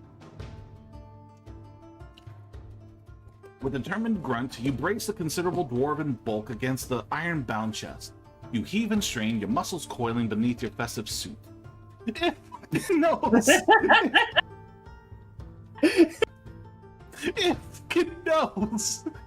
And with a protesting crunch of splintering wood and groaning metal, the lid flies open. The chest is visibly damaged, its once sturdy frame compromised by your brute force. Inside, nestled amidst the thin layer of dust and grime, you find a tarnished silver locket, its surface bearing an unreadable faded engraving. Beside it lie 5 gleaming gold pieces, a small fortune for a prisoner. Tucked beneath these, a tightly scrolled yellow scroll. Secured within a thong, beckons your attention. I read the scroll. Are you happy, Record? Santa Claus got a campaign. And the I am AI so caught happy. on it. I'm so happy about this. The fact you're automatically like, he gets a bag of holding, it's like, that's not gonna fucking work. Oh, you open your bag of holding, I'm like, it fucking worked! Oh, warlock! I love it. You unroll the yellow parchment, its brittle surface crackling softly in the dim light. Your unique Eyes of the Runekeeper trait allows you to instantly decipher the old formal script, even if much of it has faded with time. The message is a desperate warning. To any who may find this, beware of the Shadow Cult. They seek to awaken something ancient and terrible beneath these ruins, a power they call the Whispering Shadow. A ritual is planned, requiring a sacrifice, a being of unusual spirit to empower a relic of immense, yet undefined power. The day of the ritual is upon us just a few days hence. You are imprisoned here for a purpose, a key to their dark endeavor. Stop them before their foul work is complete. Flee if you can before it's too late. The scroll ends abruptly, the last word scrolled with a desperate haste. The ominous weight of your situation settles over you, a chilling understanding of your predicament. Christmas spirit? Does that count?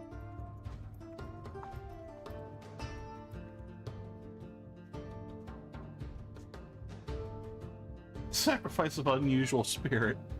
The AI realizes you made a fucking Santa Claus. And it's like, this cult is trying to sacrifice a Santa Claus. I love this. I hate this. This wasn't anything I had thought of at all. Only you could take D&D fantasy. It's like, I have a pirate who wanted to be a cook in one campaign. I have an elf rogue who's now a governor / rules a kingdom. Here, in your first fucking 30 minutes, you made Santa Claus. And an effective Santa Claus at that. With Eldritch Blast. And a bag of holding.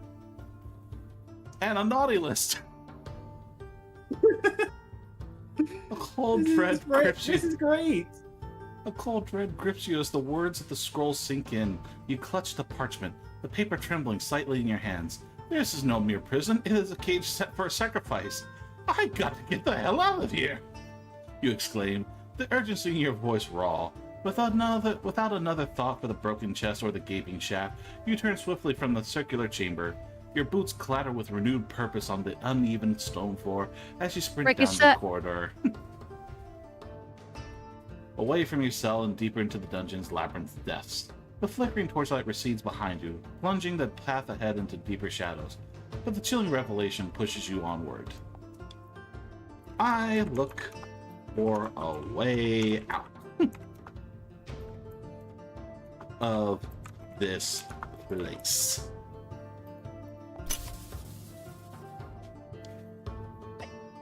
Why would you want to escape? I don't know, Wolfie. It just Why makes would a belly- sacrificial lamb want to leave a place? You know, why? Yeah, don't you want to get sacrificed You know, for the funny greater enough, good? funny enough, Greater good. no. There is no greater good than us. We are the greater good. You know, So we on must second survive. thought, on second thought, that sacrifice doesn't sound too bad. Oh, please. Your desperate haste carries you further into the dungeon's cold embrace. The corridor twists and turns, each identical stone wall offering no distinguishing features. The air grows heavier, thick with the scent of damp earth and distant decay. After what feels like an eternity, the passage finally widens, opening into a crossroads. 3 distinct paths branch out before you. One continues straight, disappearing into impenetrable blackness. Another turns sharply to the left, a faint metallic scraping sound echoing from within. And the third veers right, leading towards what appears to be a heavy, reinforced wooden door, particularly ajar. It's Ajar. I think it's open. Means it's Partially open, yes.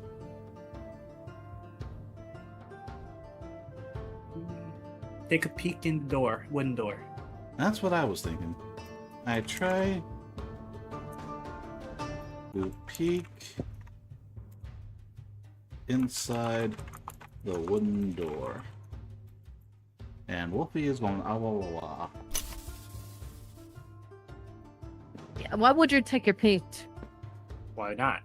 What's wrong? We're in a place where they're trying to sacrifice me. You tell me, Everything. why am I wooed? Record? Record? Huh? Why am I What? wooed? Why'd you I don't know woo what you're me? talking about. Look at my lips. I don't know what you're talking about. What? What the f- However, you are maidenless. Oh, Record. And now I don't know what you're talking about. and now I'm maidenless. I'm going to kill you. I'm going to kill you where you stand. Right after You're this dice such an roll. uwu Get maid. me list. And we suck You at are the peeking. man. We suck at peeking. Hell yeah. You make a Ugh. ruckus. I fart and the door opens. Red did that.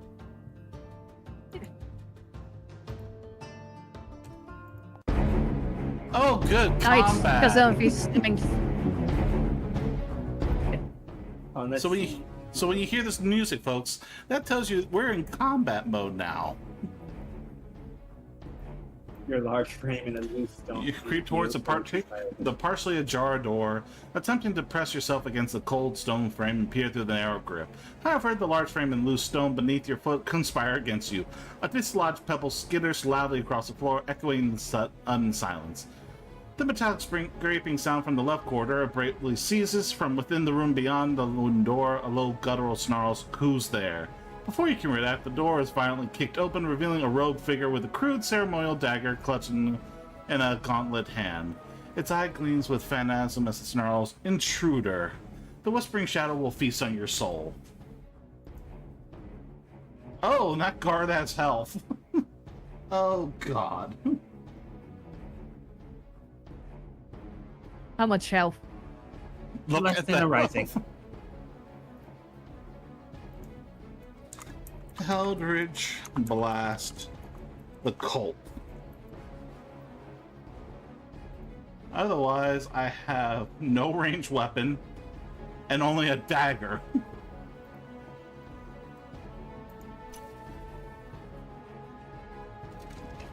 You know, Oh, we are screwed. council's like you need help. Ooh, I got a hit. You're fine.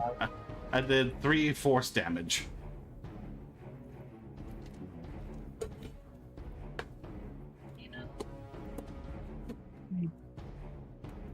Alright, he's down. Those are He's, definitely he's down to 8. really my companions. Oh, he hit me. Fuck. He did 2 points.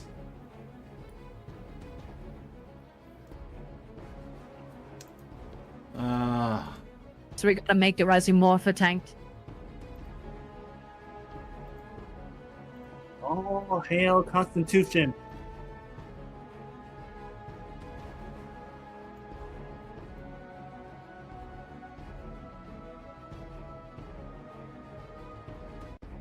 Glimpse of hunger.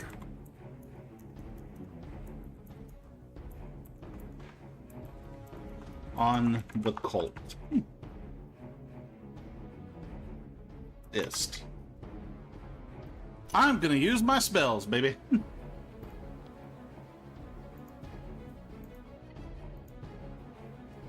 Fucked. Wait a You second. have the Wait. magic. I thought you ran out. No. Wait, it didn't let me do it.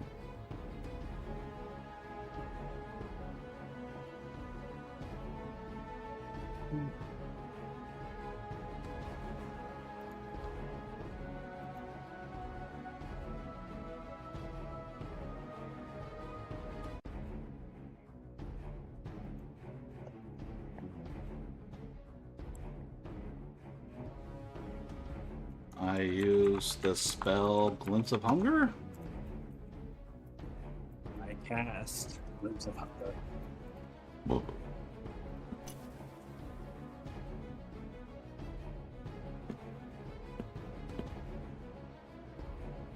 You attempt to summon the nightmare small, but as you reach the arcane energy, you find your reserves are empty for the spell level. Told you. Oh, it's because of the servant. Yeah. And Fuck me. yeah. Fuck me then. Eldritch Blast. They're fucked. Yeah, I'm kind of fucked. One level 1 spell. What kind Nah, of you're bullshit fine. is this? Santa Claus is weak. Oh Can joy, you run? another 3 force health. We're fighting a cultist who's gonna sacrifice me.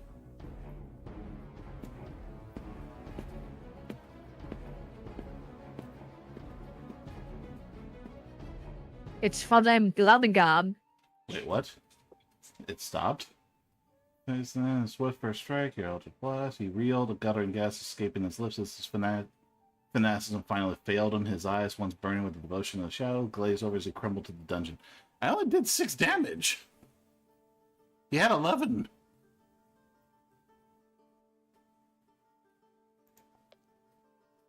Fuck it, I won't deny the opportunity. Loot that body.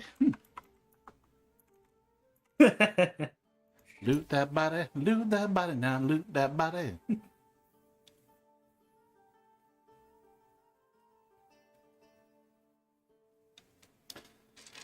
At least I can Eldritch Blast to death.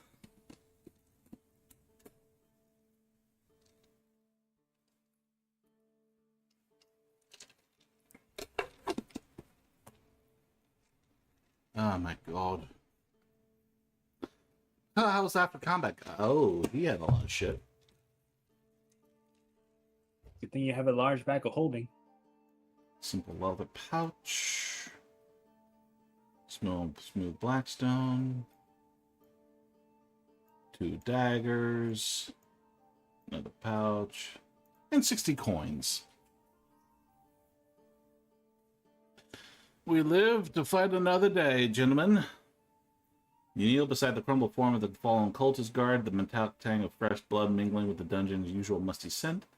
With a pragmatic hand, you search his robes and crude armor. From his belt, you retrieve a simple but functional ceremonial dagger, its blade still slick with grime. A quick delve into a pouch reveals 3 tarnished gold pieces, enough to buy a few rounds at a tavern. Finally, deep within another small leather pouch, your close fingers around a small, unnerving smooth black stone, cold and heavy in your palm. The cultist, it seems, has held fewer otherworldly possessions.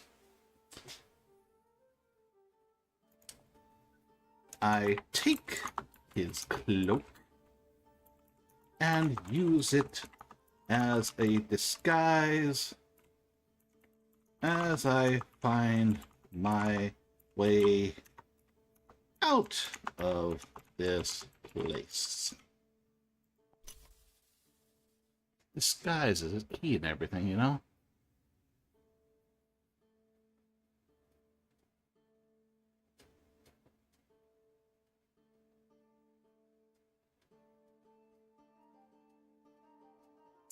You strip the crude dark robe from the fallen cultist, its rough fabric smelling faintly of stale sweat and something acrid, like cheap incense. It's not quite a perfect fit. Your dwarven frame is broader and more compact than the cultist, considering the hem to ride high above your boots and the sleeves to fall short. However, the hooded garment effectively obscures your distinctive red fur suit, and most of your face leaving you a degree of anonymity.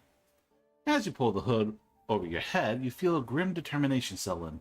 Perhaps this meager disguise will offer a brief advantage in navigating the treacherous corridors ahead. I move forward. In search of a way out of this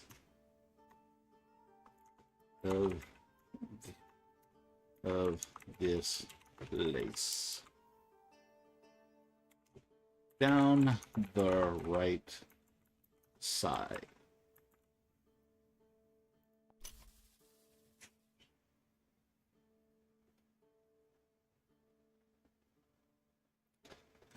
You pull the cultist's rough robe tight around you, doing your best to appear inconspicuous, and head down the right path. The corridor is narrower here, the air growing colder, and a strange rhythmic hum vibrates faintly through the stone floor. Torches are spaced further apart, casting longer, more distorted shadows that seem to dance with malevolent intent. After a few tense moments, the passage opens into a large cavernous chamber. Dark, jagged rocks formations jut from the ceiling like teeth, and in the center, a crude stone altar stands, bathed in the sickly green glow of several glowing crystals. Dark, fluid stains mar its surface, hinting at its recent grim activities. What do we do?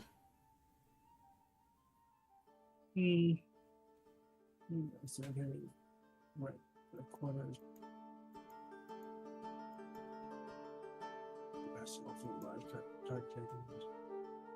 Two things center in the stone altar stand. Get on the stone altar and lay down. You want me? Alright, fuck it. I go lay down on the altar. You're gonna get me killed. No, I'm too curious to not see where this goes. Record, You have the dagger, so. You are the dumb one in the group. Hey, let's do the thing that'll get us trapped. You're the one in the horror movies like, I heard a scream out in the woods. I'm gonna go check it. Oh, hell no. I'm out.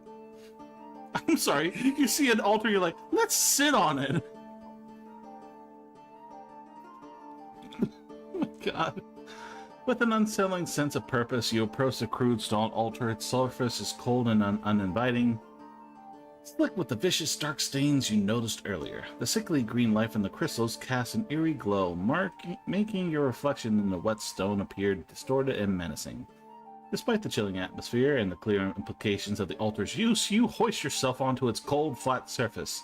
The stone is surprisingly uncomfortable beneath your back, and the metallic tang of dried blood permeates the air around you. As you lie there, staring up at the jagged rock ceiling, the rhythmic hum of the chamber seems to intensify, a low thrum that vibrates through your bones.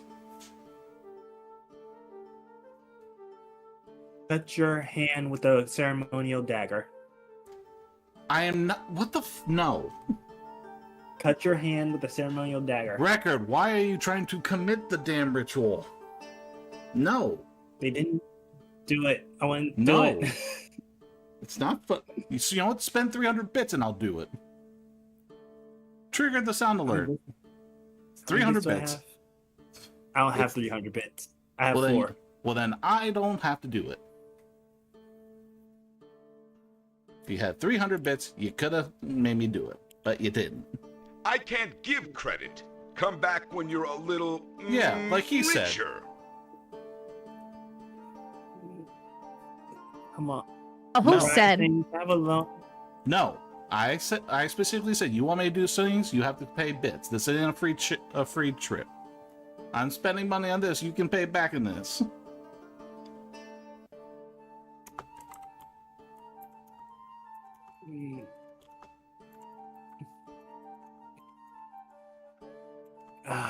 Fine. What do you want to do at Rising? I'm looking for a fucking way out.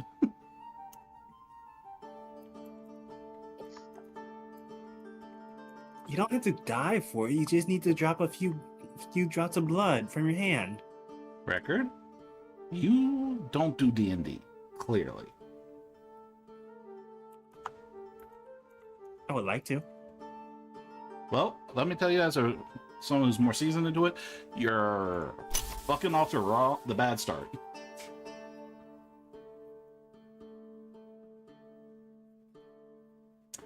You slide off the altar, the unsettling hum still resonating through the stone, leaving behind the disturbing chill of its surface. The ritual site, where certainly a place of dark purpose, offers no obvious escape route directly from within. You survey the cavernous chamber once more, your eyes scanning the rough-hewn walls for any hint of a passage. Apart from the corridor you entered from, there are two other noble features. A narrow, dark crevice in the far wall, barely wide enough for your substantial dwarven frame to squeeze through, beckons with unknown shadows. To your immediate left, a heavy iron-bound door similar in design to your cell door, but larger, stands certainly shut and surface scarred and ancient. Knock on the door. I mean, the only D&D record as play is fucking Baldur's Gate. Did he even play it all the way? I don't think so. Record is the one who gets everyone killed. Noted. For shits and giggles. I mean, I would probably get you killed, Do I sound like I'm but it would be by accident.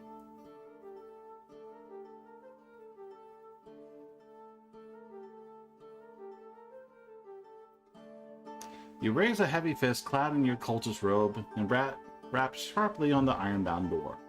The sound resonates with a dull, heavy thud that echoes through the cavernous chamber. For a moment, only the persistent hum of the altar and the drip of unseen water answer your summons. Then, from beyond the thick wood, you hear a faint shuffle, followed by a low, wary growl. Not human, but something distinctly bestial, accompanied by the distinct rattling of chains. I'm going to kill you, Record. It's fine. You know what? You may not get banned, but you will get fucking time out by the end of this. I swear to God. I hide to see if they open the door. You want me to take this more seriously?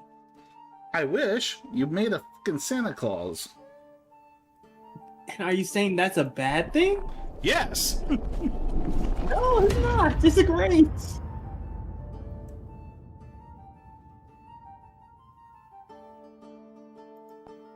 Didn't work.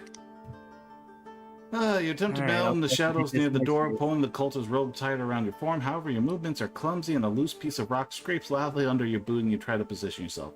The low growl from behind the door intensifies, followed by the sudden jarring thud against the wood. The heavy door slowly creaks inward, revealing a pair of glowing red eyes peering from the darkness within. A hulking, vaguely canine form bound by thick chains that restrict its movement but not its malice sniffs the air. It clearly senses your presence, its lip peeling back to reveal wickedly sharp teeth.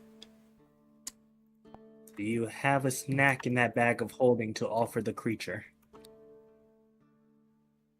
You just said you were going to take this more seriously. I am. You think of it this way, you might have a companion if you can tame it.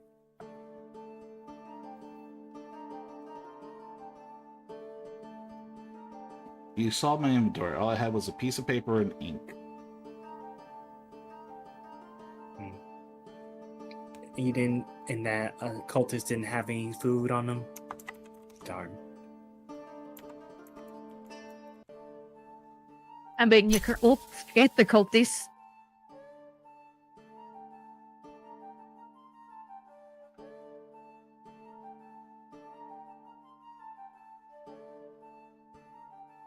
Meow. Wolfie, why? Huh? I don't understand why you decided to fight it. Why not run? You still had time. Because it's possibly blocking my way out.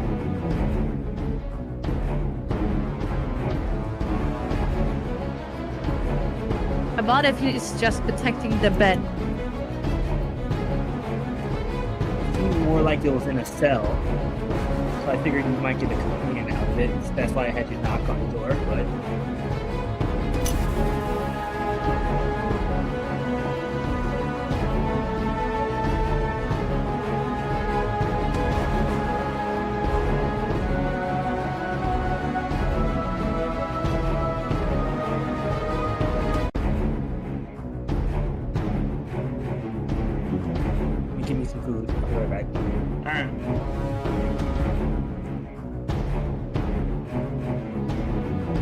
down. He just left us like that.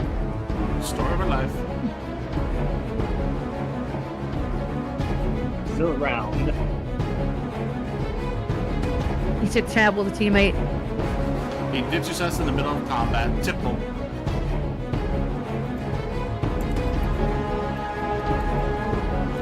I don't want to hear that from Wolfie, the terrible teammate that didn't show up for rivals. That's And then come late till later because he wanted to have pizza instead of our company.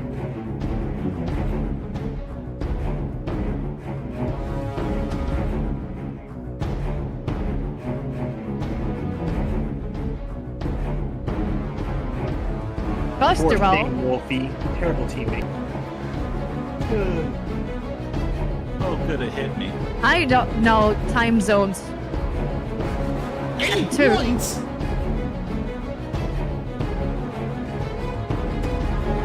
Inside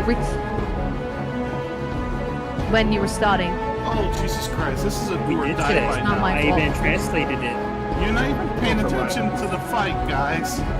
We're literally 2-1. It's whoever wins this hit wins the fight.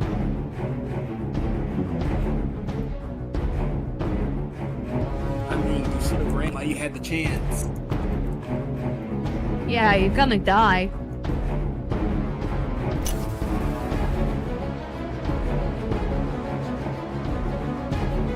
I hate you all.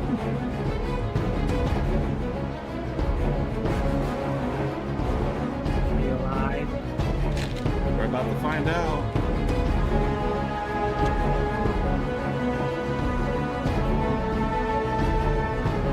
Oh god, I hit. Thank god.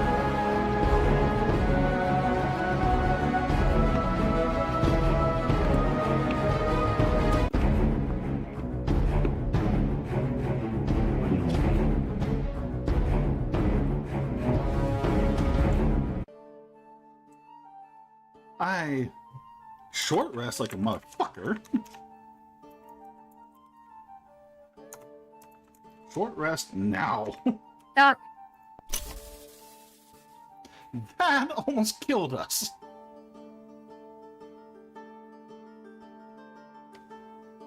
us? There is no us. Oh, I can long rest. You didn't have to fight it. Long rest. Then loot. Alright, The back to my beast. hunt for food. Get your damn food.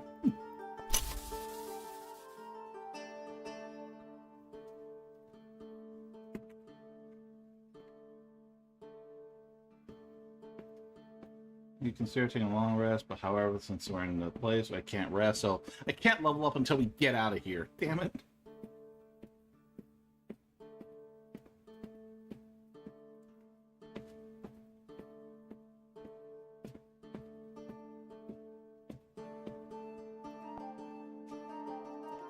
I walk past the dead.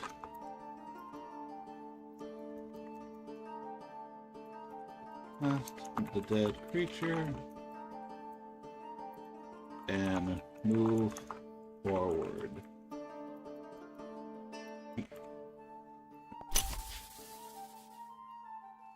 Now you see how Now you see how challenging this can be, Wolfie?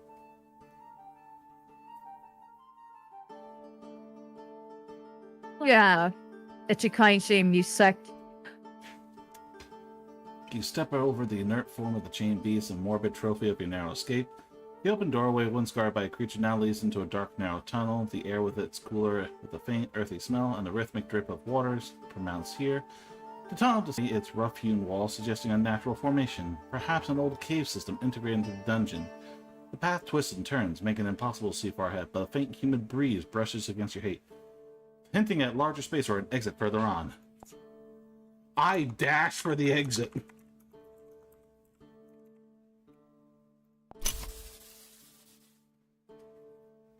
We see the light, Wolfie. We see the light.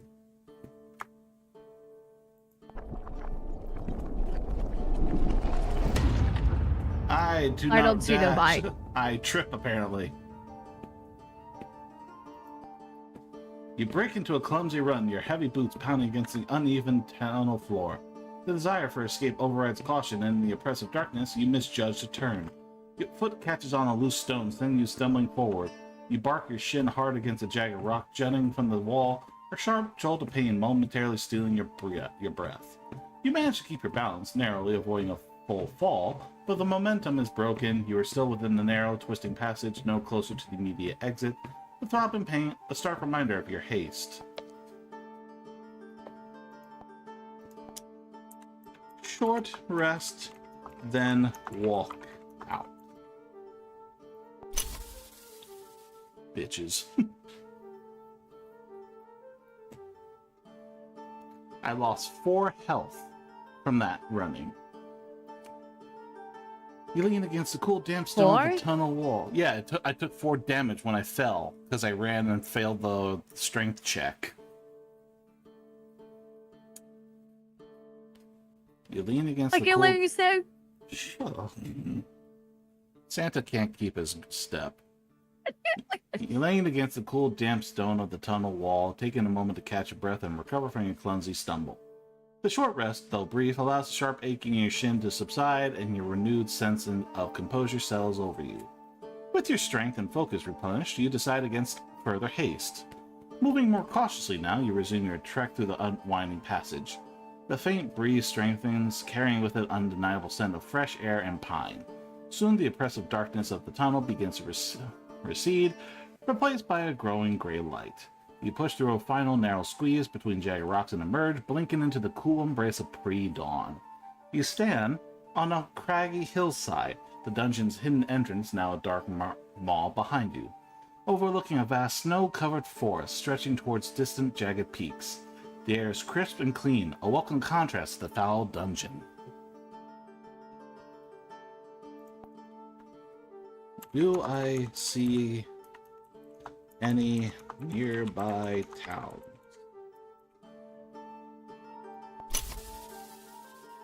We're free, Wolfie, we're free! Fuck. You scan the horizon, your eyes tracing the vast snow-covered expanse before you. The craggy hillside gives way to an unbroken sea of evergreen forest.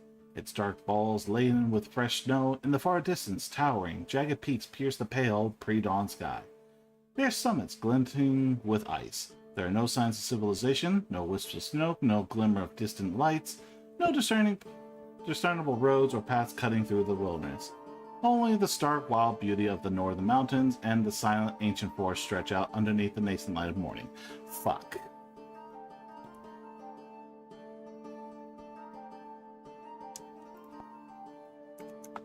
I climb to the top of... I'm in a cliff, right? Let's see.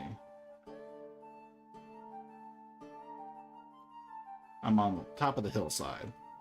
Up the hillside and search for any signs of life. Because we're getting the fuck out of here.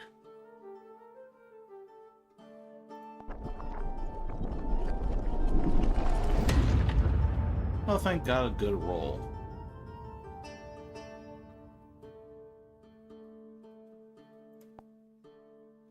With a determined scramble, you hoist your stout frame up the craggy hillside, your powerful dwarven legs finding purchase on the icy rocks and frozen earth. Your breath plumbs in the cold air as you reach the summit, gaining a panoramic view of the desolate landscape. The faint gray of pre-dawn has given way to a stark, clear morning, the sun barely peeking above the distant eastern peaks, casting long, frigid shadows. From this new vantage point, the endless snow-covered forest stretches out even further. A silent white and green tapestry, you scan the horizon with keen eyes, searching for any telltale sign of warmth and habitation. Yet the vast wilderness remains unbroken. There is no distant plume of smoke from the hearth, no glint of civilization, no faint track leading through the snow. The silence is profound, only broken by the whisper of the wind and the crunch of snow beneath your boots. It seems you are truly alone in this unforgiving expanse. God fucking damn it. You made it out. I never steered you wrong. We made it out, but there's no civilization. I have no idea You which sent him direction to to hell. go. Hey, one step at a time. We made it out. I pick a southern direction and start marching. Wait, you're proficient in nature. See if you can gain any clues from nature. I already checked around. There's no signs of people. It doesn't matter with nature. Right.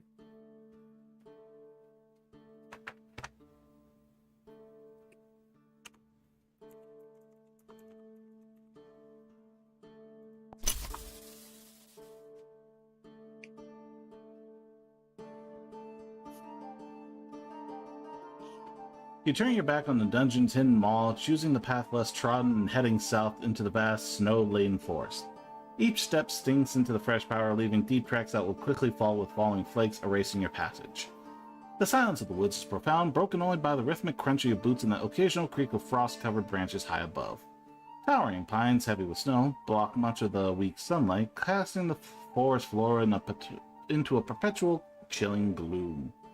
The air bites with an icy sting that seeps into your bones, and the deeper you venture, the more the world seems to shrink to the immediate circle of trees around you. A stark wilderness where every sound is amplified and every shadow seems to hold a secret. The immense solitude presses in, yet the urgency of escape propels you onward.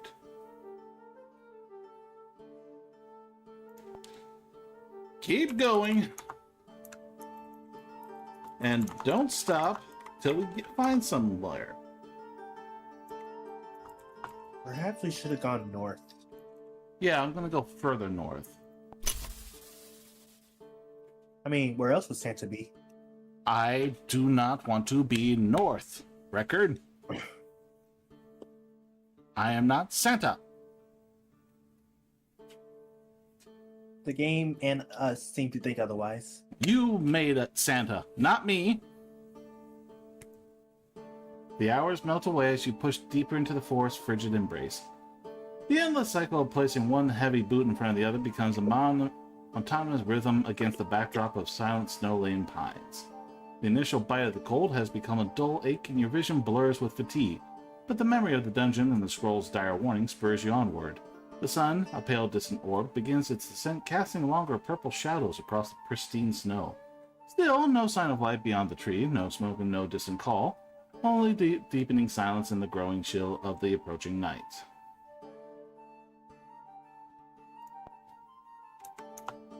I keep marching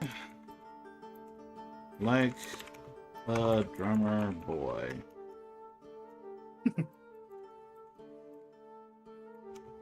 Going ho ho ho.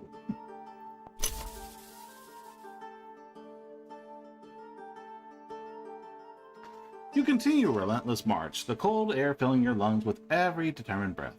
Despite the biting wind and the deepening gloom of the forest, a strange, almost defiant cheer takes hold. You begin to march with a rhythmic stomp, like a resolute drummer boy, each heavy step accompanied by a low rumbling ho ho ho. The sound, muffled by the thick snow and silent trees, is a stark contrast to the oppressive quiet of the wilderness. It's a defiant declaration against the cold and the endless, silent expanse. The sun dips below the horizon, painting the western sky in hues of deep orange and purple, and the forest plunges into a biting cold of night. Still, the trees continue, an unbroken wall of shadows and snow.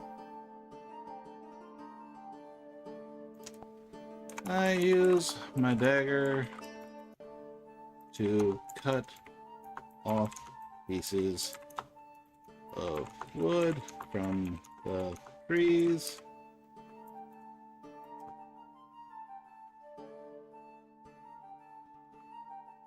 I then make a fire pit and long rest.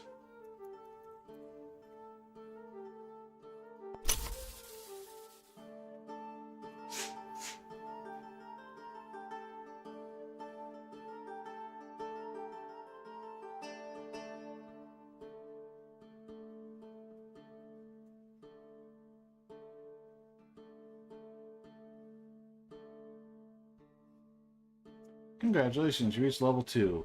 You have now acquired new abilities. Estoic Rite. Pick a new Eldritch Invocation. Okay. That's a lot of them. Agonizing Blast. Your Eldritch Blast cantrip is fueled by raw power of your soul, adding your Charisma modifier to its damage.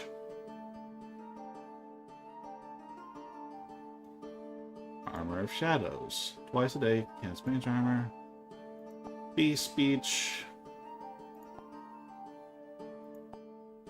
Beguiling Influence. You gain proficiency in Deception and Persuasion, enhancing your ability to manipulate and charm others.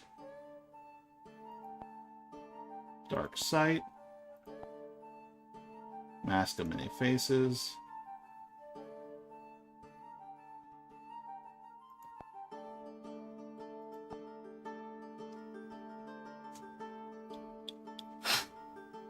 Uncanny Grace. Twice a day you can cast Jump at will, tripling your leap distance effortlessly. That would ironically make the whole jumping onto rooftops easier. Oh, you getting behind the idea of Santa Claus? I swear to God, if you're here to mock me.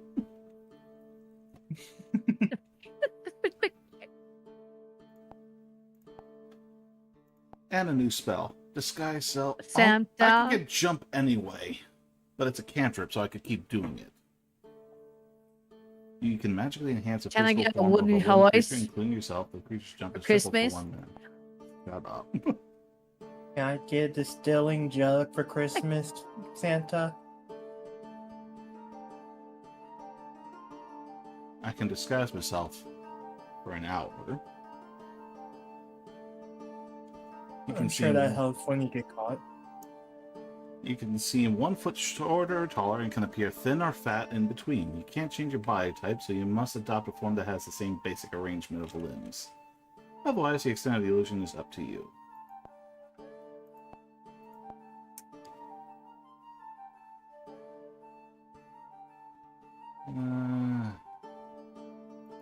Want to upgrade the Eldritch Blast. But do we want jumping or talking to animals?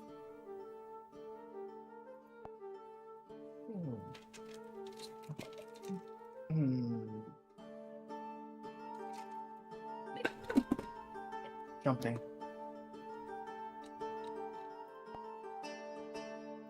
Become Jumpman.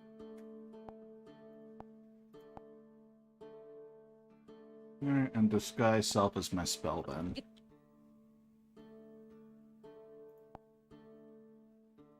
What is that, Esther? Right. You can perform a 1-minute ritual. After the ritual, you regain half of your warlock spell slots rounded up. Okay. So that's how I can regain spells.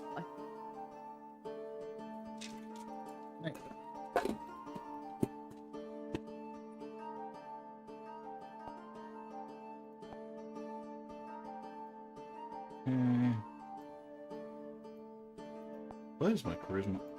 Oh, I only get +1. Fuck off.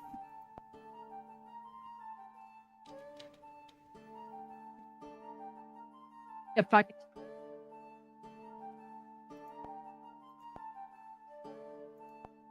Could have been a rogue, but no. Despite the chill and Yeah, glowing, fuck you. No roads. despite the chill and the growing darkness, you decide that proper rest is essential. You draw the crude ceremonial dagger, you inquire from the cultists, and set about the arduous task of gathering firewood. The snow-laden trees offer little in the way of dry kindling, but with persistence you manage to hack off some dead branches from the thing, blah blah blah, made the fire. By the time you stir, the moon is high, casting silver sheen over the snow, and the profound shape of rejuvenation washes over you. Your aches and pains have vanished, and your arcane energies feel completely restored, ready for the challenges that lie ahead. We keep heading south.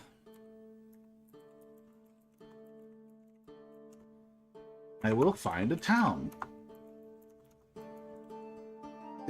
Yeah. Just gonna take a while. I've done this before. Nothing. Not me. Except 1 more hour of this.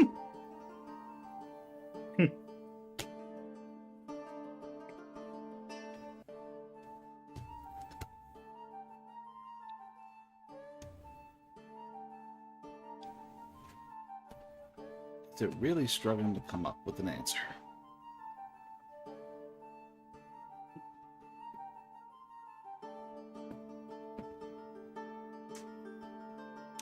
Refreshed and resolute, you extinguish the last embers of your fire and resume your southward trek. The forest remains thick, but with a full restoration of your vigor, your steps are lighter, more purposeful.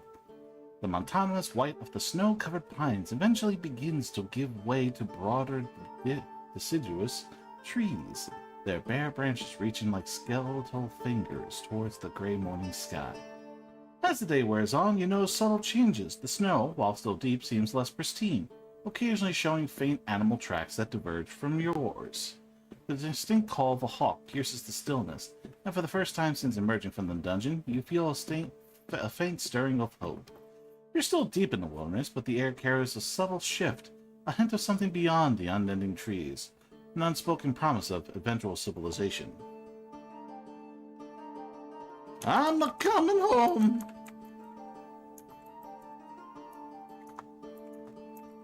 No, you're not.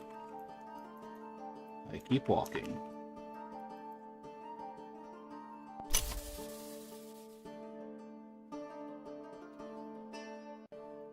Still no answer on how I got captured.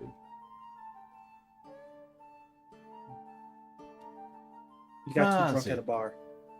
You boomed, the words carried away on the crisp morning air. With a new profound spring in your step, you press on, the repetitive crunch of snow underfoot a steady deadbeat. The dense forest begins to thin slightly, allowing more sunlight to dapple the snow-covered ground.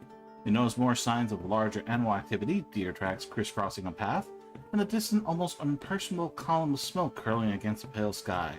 The hope for the warm hearth and the welcoming tavern grows stronger with each stride. I head towards that smoke.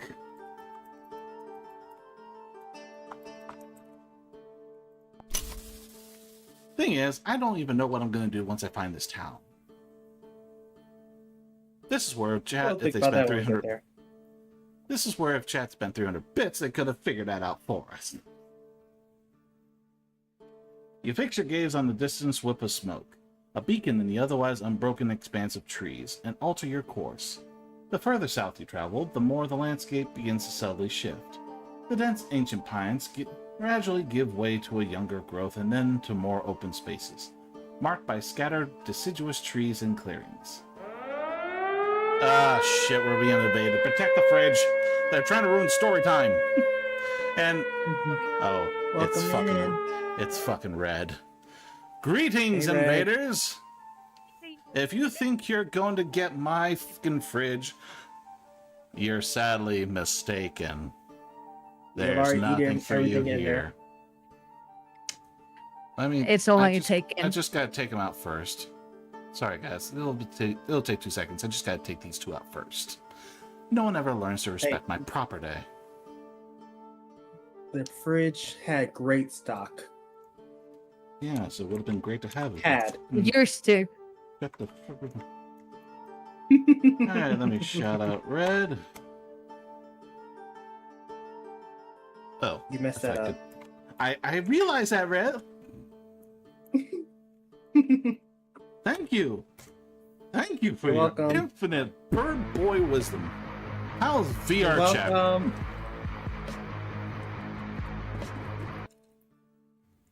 How was VR chat? Red, are you having fun? And for those who don't know me, or know me and go, oh fuck, it's him. Hi, I'm the Rising Gamer. That's right, this bitch still talks to me. I am small, I am evil, I'm pretty chill. 6 out of 10 times. 3 other times I like to draw boobs. I think you're missing one. 1% Fumo. Okay. Get his fridge, my raiders. Did you not just hear these guys? For some reason, it's already empty. Oh, look, my hand went back to normal. What the hell happened? Thank the maker. I have fingers again. I was stuck with cat paws for some reason.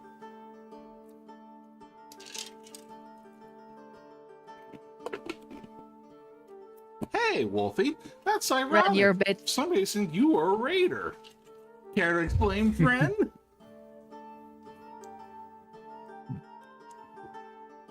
That is also an option. Steal the fridge itself. What But you, then the it fuck? won't get restocked. What are you, the fucking Grinch? You take the log from my fire now? You bastard! Red, do you realize what we're doing right now? You're interrupting a D&D conquest thanks to this dumbass in the corner here who suggested I make a D&D Santa. Yeah, Wolfie. How Why'd you make expensive is the D&D fridge? Santa? I didn't do anything. Fuck you. Red, help me, please. You're our only hope. We Joining just us and make escaped. it worse. We just escaped the cultists who were going to sacrifice me, and now we're trying to. Nope. Wow. Well, you know what, Red? Here, fuck you too. Fuck you. Why is the hand having a hard time? Fuck you. You damn, Red's being so mean. He is. All he does is come steal my shit and then leaves. Some friend. And he's tried to steal your fridge. Goddamn right. Well then, goddamn right. I joined a different team, huh? Fuck you. I joined a team, and it's not yours. And we're gonna hookers and blackjack and poker. You know what? Forget the blackjack and forget poker.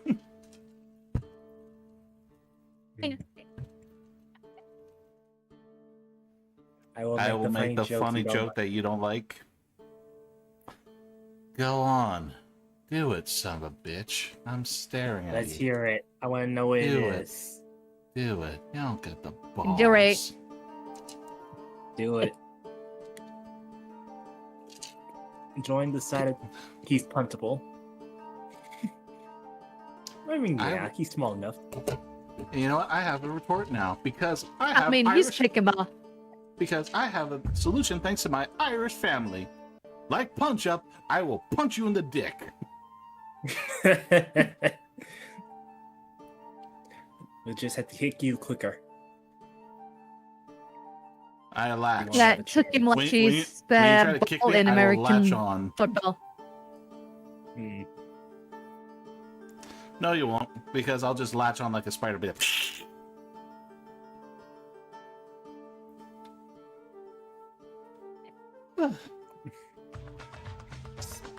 and here it comes. He had to summon it. He had to summon the one thing. The one thing that does not recover my health. Ah, You know what? What? Where is it? How am I choking? We survived. I leveled up. Santa ain't dead yet. you're choking this encounter that raised your fridge. Now my stomach's churning and I burped up something. Well, but now I sleep because of work tomorrow. You know what? At least die Night, painlessly. Red. To shreds, you say. I did not die Red. painlessly. Red. Hope Red. you have nightmares. Red. Fuck you, Red. Fuck Hope you dream about cars. Or just being very terrible. And you can't hope- fix them. I hope all your Since cars when- have a missing spark plug.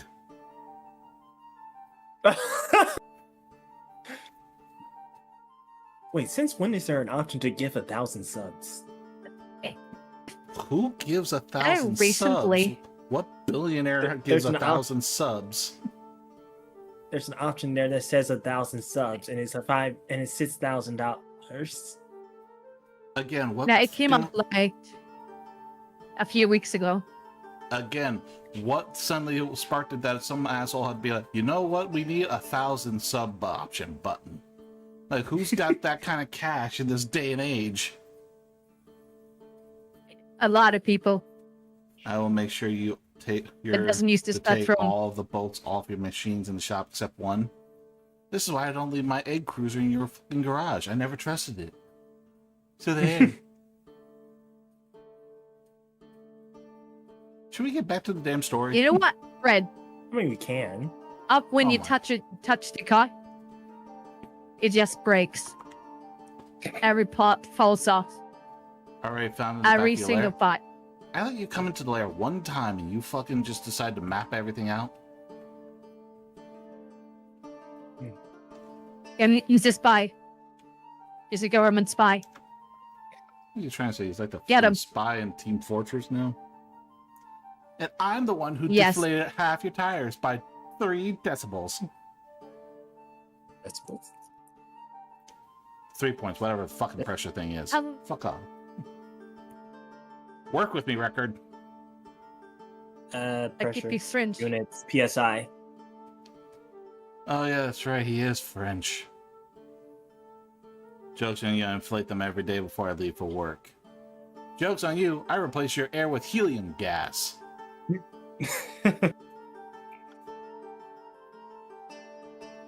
Really makes those speed bumps a lot more fun.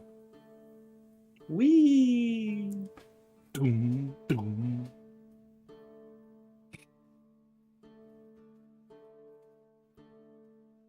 Ha! He has nothing for that. Win for me. Yes. No. You win, small one. Mr. Small One. Santa. You win, Santa. You can't win for I'm shit. not Santa. This Well, game before says I sleep, otherwise. I'm going to replace the oil in your ship with olive oil. Now replace your oil with granola oil. Let's see who gets further. And meanwhile, I'm just sitting in the back watching with popcorn. Bring it on. It's Look at how art of- skilled you're it's- playing It's, popcorn. it's the war. It's the war of self-sabotage. I swear to God.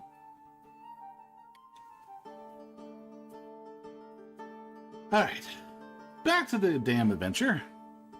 You fix your gaze on the distant wisp of smoke, a beacon in the otherwise unbroken expanse of trees, and alter your course. The further south you travel, the more the landscape begins to subtly shift. The dense, ancient pines gradually give way to younger growth and then to more open spaces, marked by scattered deciduous trees and clearings. The snow here is still deep, but the undergrowth seems less choked, and the air, while still cold, no longer carries the same desolate chill. As you press on, the smoke grows stronger, now a more defined plume against the sky, indicating something more substantial than a lone campfire. The scent of wood smoke and something else, perhaps cooking meat or even worked timber, begins to waft on the crisp air, stirring a sense of anticipation within you. The forest still surrounds you, but the wilderness grip is loosening, replaced by a distinct impression of human presence. As we get closer...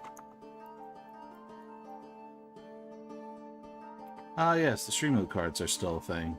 If anyone ever actually tried to get those free cards, they are there. Mind. As we get closer, I jump out and say, trick or treat, you sons of bitches.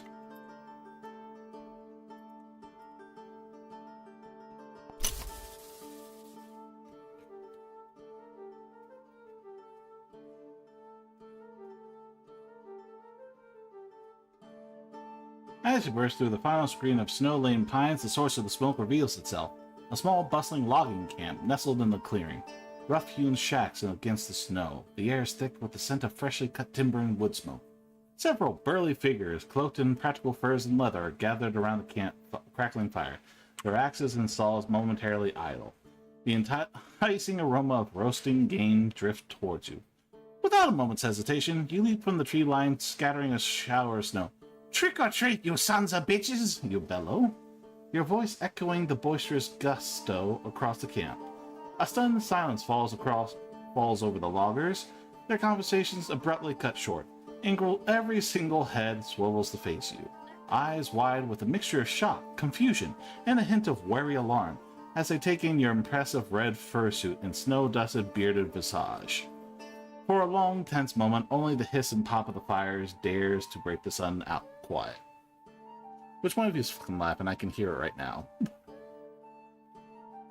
I don't know what you're talking about. No one's laughing. I don't hear it. I heard someone. I could hear the...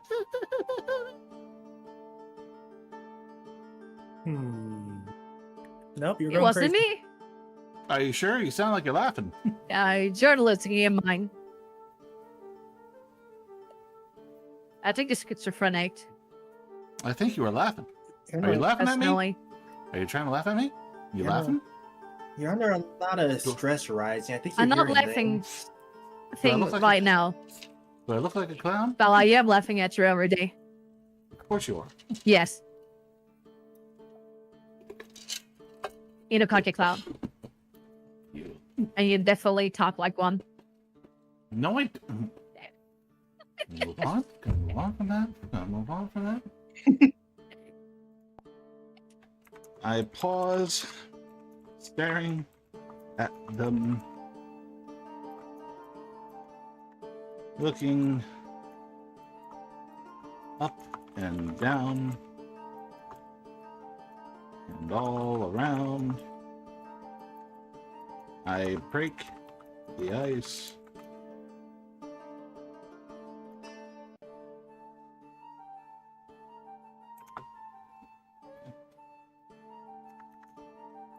Thing. You gonna eat that?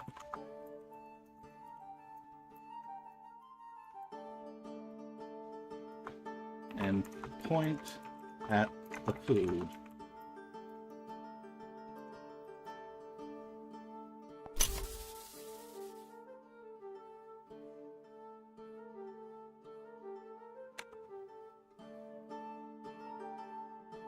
The lockers remain frozen, a tableau of surprise, until your voice cuts through the tension once more. Your eyes, keen and unwavering, scan their faces, then drop to the spit roasting over the fire, where a plump golden brown rabbit slowly turns.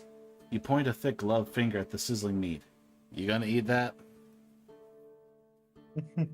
A low rumble starts among the men, not of anger, No. but of bewildered amusement. One of the large loggers, a man with a scarred face and bushy beard, finally breaks the silence, a slow grin spreading across his face. He exchanges a glance with his companions, then back at you, a half-eaten, hard-tacked biscuit still in his hand. Well now, ain't every day a big red dwarf busts out of the woods asking for dinner. Might be, might not be. Depends on who... I forgot about that card. Might be, might not be. Depends on who's asking, eh?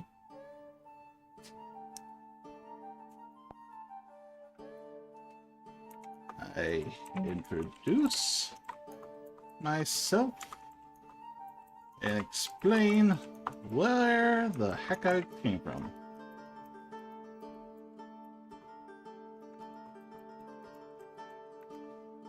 I inquire if they know a place I can stay. A town or village, perhaps.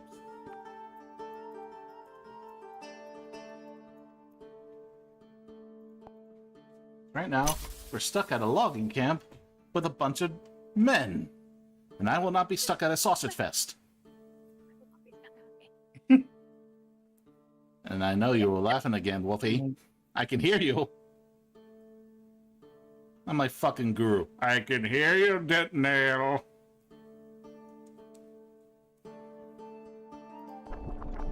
My charisma +1 didn't do shit. Good job. Yeah. You launched to Your your tail. charisma failed. Yep.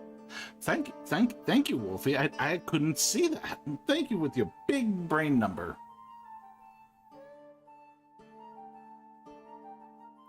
Always there to remind me. I'll get of it my... now. I know. And that's why you fuck bird gods. Going there. I had to. He fucking. That is his legacy from here on out until the end of time. He is the one who bird gods. Anyways, the fuck the god. Low blow there, bitch. Low blow. Hey, you started it, Rising. Who fucking side are you on? The side of entertainment. My own entertainment, to be Pacific. Oh, what's this? What's this button? A ban? Hmm. I mean, that's entertainment in a different sense. It's entertaining for me. And see? Yeah, it's from me as well. You launch into your tale, introducing yourself as Theodore Boulder Boots, and recounting a somewhat embellished version of your recent dungeon escape. Omitting the more particular details of the Shadow Cult and impending sacrifice, you finish by inquiring if they know of any settlements where a weary traveler might find a warm bed and a pint. The scarred logger listens, stroking his bushy beard, his gaze never quite leaving you. His companions shift uncomfortably, exchanging uneasy glances. Well now, Theodore, he drawls, a skeptical glint in his eye, a dwarf in a fursuit coming out of the northern woods, talking about dungeons and beds. We see all sorts of out here. There might be a place, or there might not. Depends on what you're looking for, what you're willing to give for the information. He nods towards the steaming rabbit on the spit, clear implication in his tone. The information isn't free, especially out here.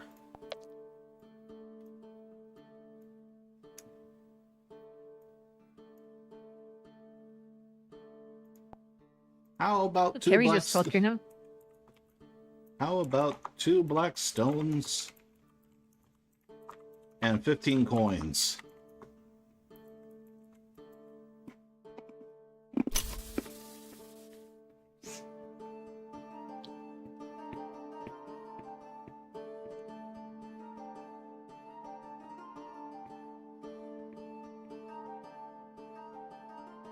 They could just beat the fuck out of him. Wolfie? So you Did don't you have not- to pay. Wolfie, did you not read the story about how there's multiple loggers with axes, and here I am with just one man and a spell book? And Nick can take him. That's this wee shit.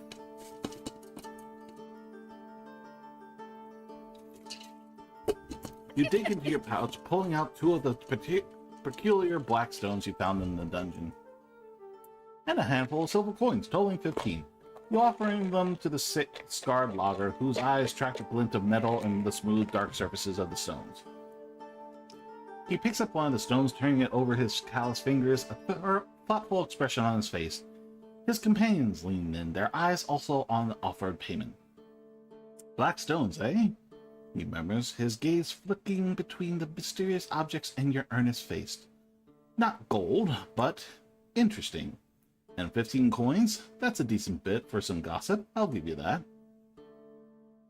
He weighs the stone in his palm for another moment, then looks at you with a shrewd glint in his eye. All right, Theodore Boulder Boots, we got a deal. Information for these trinkets and coin. There's a small village called Oak Haven, about half a day's walk southeast from here. Got an inn, a smithy, and a general store. Might be a good place for a dwarf like yourself to find some cheer.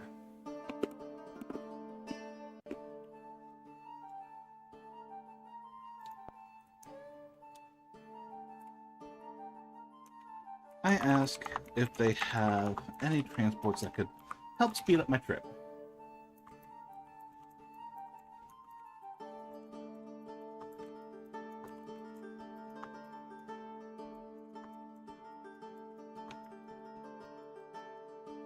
You know, record for your just so you can get your happy ending. Read this. Transpire that speed up my trip to Orkland. Perhaps a deer. Reindeer. Deer. The scarred logger It's lets out a Rudolph. hearty laugh. I'm calling it Roof. Shut up. If there was one. The scarred logger lets out a hearty laugh, a deep booming sound that seems to shake the snow from the nearby branches. His companions chuckle along with him, even some wiping tears from their eyes. A deer, you say? Aye, lad, we've got plenty of deer around here. Wild as the wind, though. Ain't no one's riding one of them to Oakhaven unless you fancy a ride through a thorn bush backward.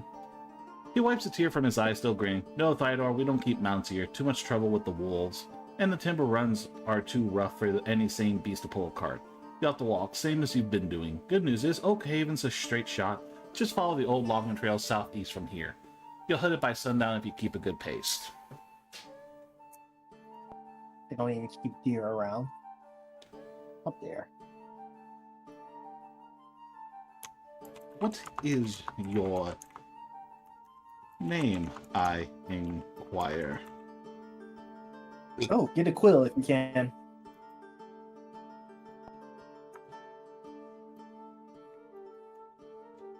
Do you happen to have a spare quill?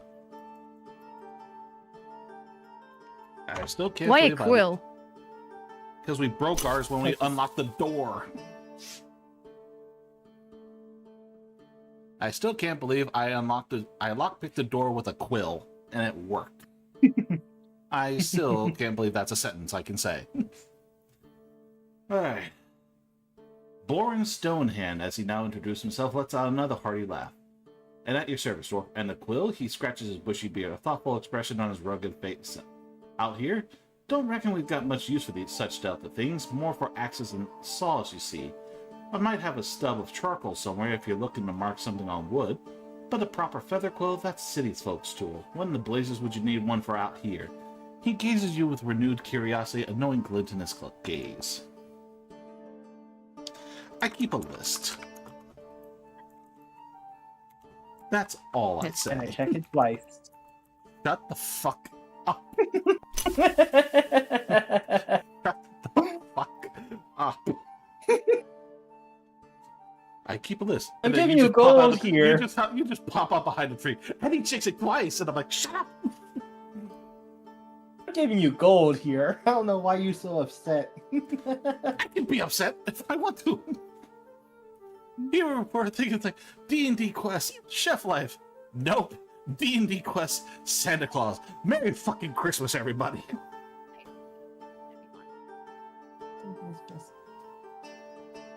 On this day, well, secrets are like good timber, Theodore. Sometimes we keep best close to the chest. He doesn't press further and merely shrugs his broad.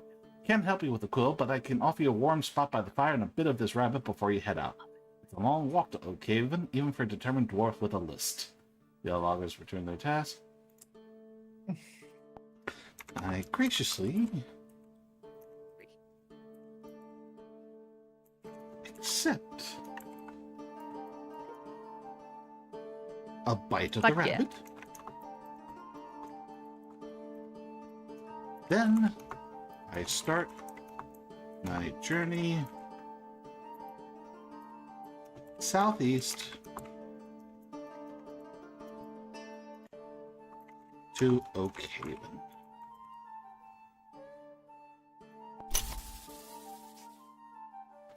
What was his name? Boris?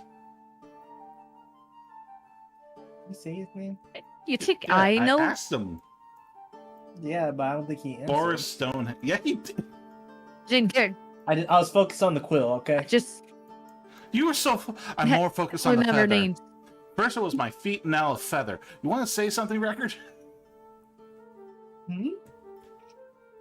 First you were The trying to take my quill. shoes, and then you're worried about feathers. You want to say something, Record? Is something you want to admit out loud? Listen, the market for for things is odd, okay? I don't complain about what's popular as long as I can sell it. What are you, a fucking deviant artist? I don't complain as long as it makes a profit. You and every other fetish artist I've ever run into. Not that I've run into any of them. Not that you might maybe one day do one. Not that I've already done them. Never, never in my life. Never in my life. Never. Moving exactly, on. never. Moving on. Moving on. You readily accept Boren's offer, finding a comfortable spot near the fire. The roasted rabbit, simple as it is, tastes like a king's feast First after me your choke. recent... What? Huh? You just said something, I'm like, what? I said quick make jokes. Its savory warmth spreads through you, chasing away the last vestiges of the cold and filling your belly with satisfying sustenance.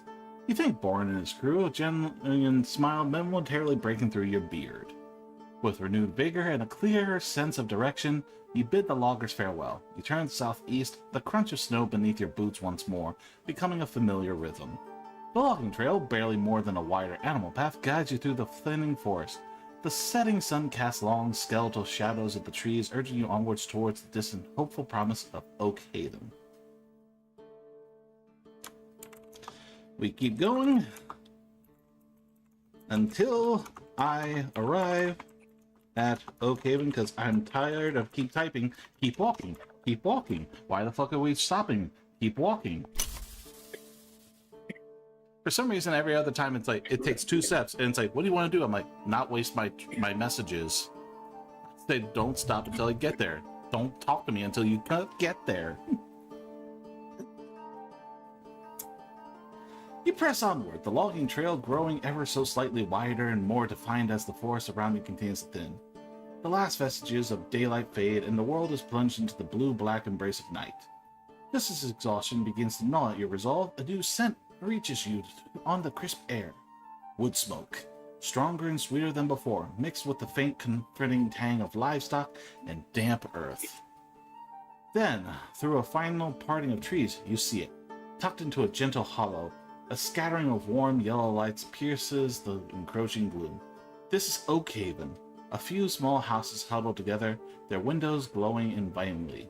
A larger, more brightly lit building, likely the inn, stands at the center, its doorway radiating a welcoming warmth.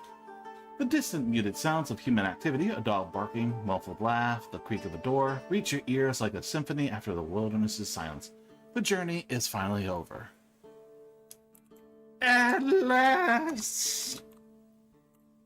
No. I'm on my way to the inn.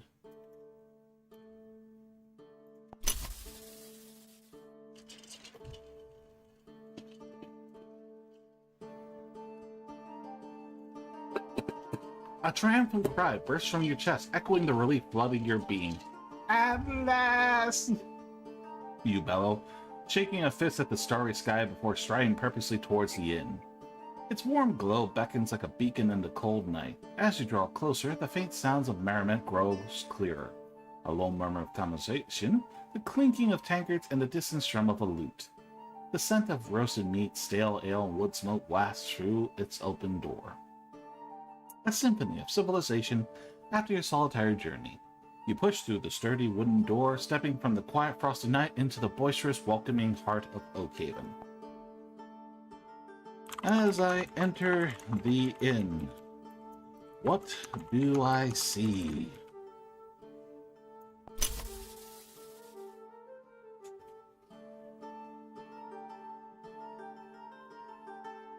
The warm golden light of numerous candles and a roaring hearth instantly envelops you as you step inside.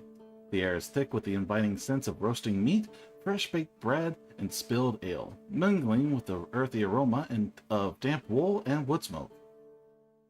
A convivial din fills the common room, rough laughter, the clatter of plates, and the rhythmic plucking of a lute from a corner. Several patrons, mostly burly woodsmen, and a few travel-worn merchants are scattered at sturdy wooden tables, engaged in conversation or deep in their drinks. Behind a long, polished bar, a stout, red-faced innkeeper busies himself, wiping tankards with a cloth. The overall impression is one of the bustling warmth and hard-earned respite, a stark contrast to the cold wilderness you just traveled. I make my way to the innkeeper. Perhaps you should get a drink first. You are a dwarf. Hence the innkeeper. He's wiping tankards. He's also the bar owner. He's at the bar. As I just read. You navigate the crowded common room, your red fursuit and impressive beard drawing a few curious glances but no overt stares. The warmth from the hearth and the lively chatter feel like a welcome embrace as the biting cold and silence of the forest. You reach the long, scarred wooden bar, its surface still damp from recent spills. The stout innkeeper, a man whose face appears perpetually flushed from heat and perhaps too much sampling of his own wares, looks up as you approach. His eyes, though tired, hold a spark of weary welcome as he sets down a freshly polished tankard and leans in slightly.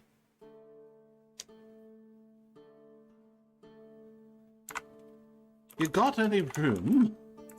Rooms and a drink.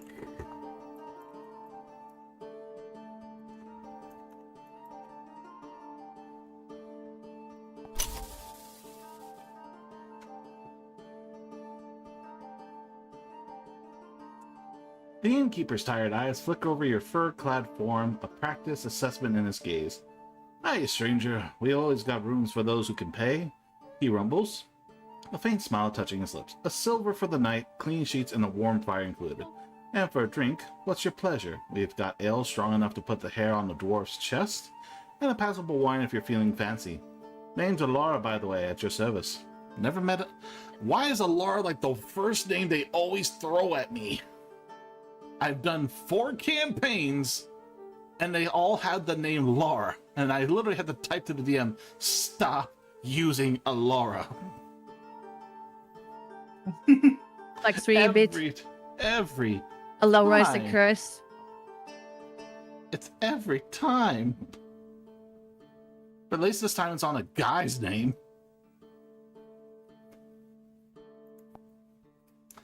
I'm looking to stay a week.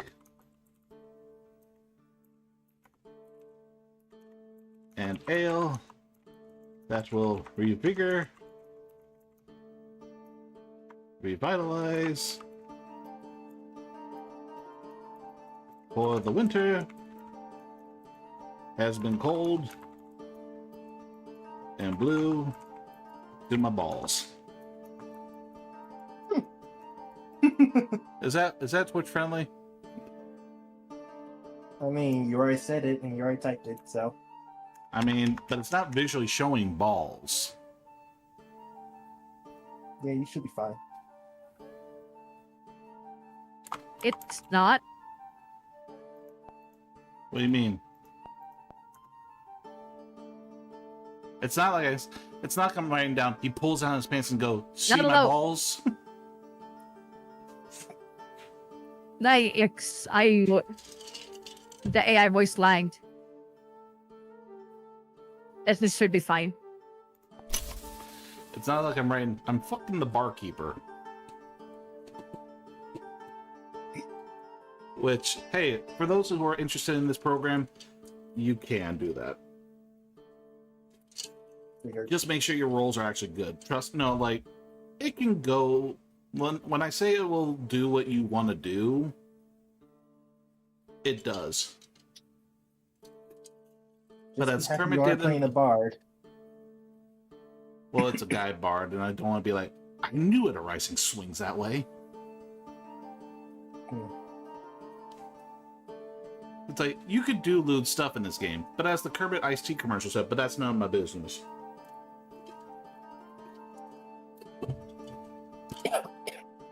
And you're choking. Yes, I've been choking for a minute. Alright. Alara's eyes twinkle at your week-long request, a business-savvy glint mixing with amusement, as your description of the winter's chill. A week, you say. That'll be 7 silver up front, then for the room. As for an ale to revitalize you, he just went from he to she.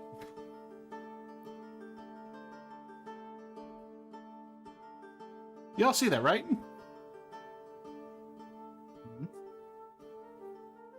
I knew Alara's a female name. She pauses.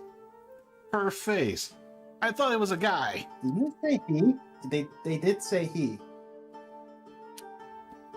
A wide grins for everyone. I think our winter's bite brew. So you got scammed. You said the barkeep was male. Why did it switch genders all of a sudden?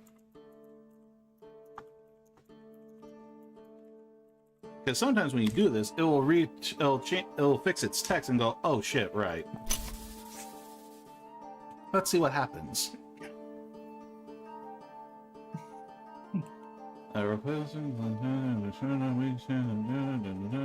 He pauses. Yep, if it reaches the gender. If it's Okay, like, it's right. back. It's back to guy. It's like, yes, right. I didn't say female. I wonder if Bracken might be after. It comes from the foothills, strong enough to thaw a frozen beard and chase a chill rabbit bones, if you catch my meaning. He winks, then reaches first. Cash or coin? He wants 7 silver up front. I offer the 7. Do you have that enough for- money? Remember when we robbed the box of 50 coins? No. No. Or the cultist we robbed 50 coins from when we looted his body? Oh yeah. See how I see right down here coins? Why I think Yes. Why do you think I only offered 15 to those guys for information? I was like, I might need the rest. Or the room, and whatever It is too much, needed though. for the winter's bite. What do you mean it's...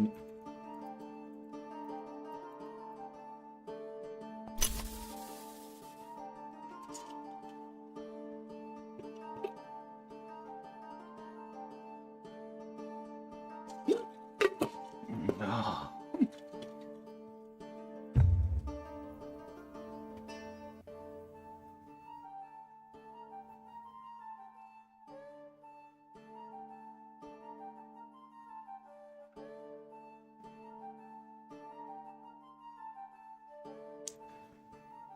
Cost me 2 coins. Dark, potent brew that sends a chill down your spine, leaving a minty aftertaste. Sweet, I have beer. I'm rich.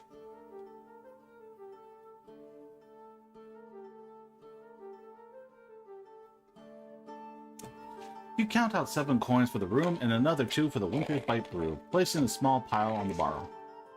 The innkeeper's eyes light up as he sweeps a coin into a pouch beneath the counter. Excellent choice, friend. Room number 3, the top of the stairs, last door on the left. He pushes a heavy iron key across the polished wood towards you, then turns to draw a tankard of the promised ale. Moments later, he sets before you a dark, frothy concoction that seems to steam faintly into cool air. Its aroma, a potent mix of malt, spice, and something vaguely medicinal.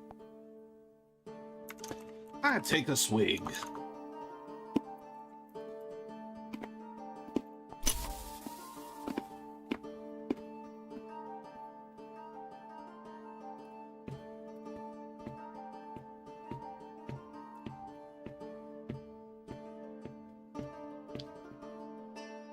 It didn't do anything. Let's try again. It's like, what the fuck does it mean, take a swig? You lift the heavy ceramic tankard, its surface cool despite its steaming contents. The first deep swig of the winter's bite brew is a revelation. It's thick and dark and with a surprisingly smooth initial taste of malt, quickly followed by a fiery burst of spices that warms your throat and spreads rapidly through your chest. It's potent, with a subtle undertone of something wild, almost medicinal, that cuts through the lingering chill in your bones. A contented sigh escapes your lips as the warmth settles deep within you, making the world seem a little brighter, a little more welcoming. That's a good ale. I compliment. Before I go, how are the women here in Oak Haven? Right, guys? Because that's what's important. How are the women? Hey, Tigressa. What are you doing in the box?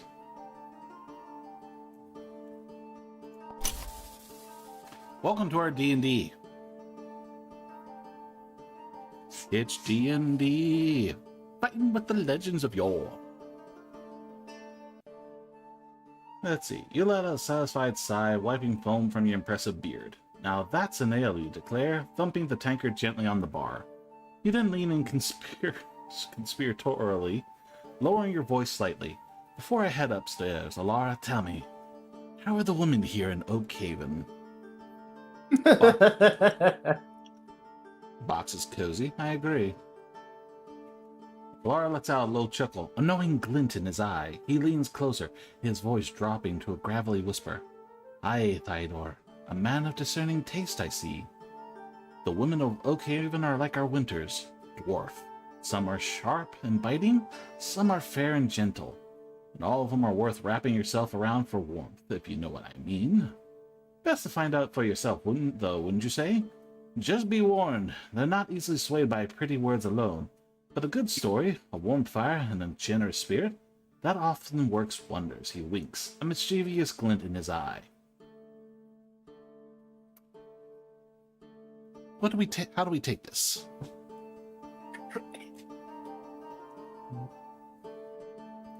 Have a taste.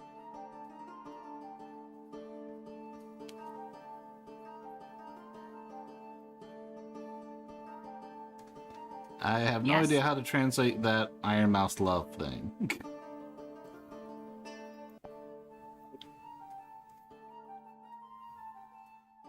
True, true. Best to find out myself.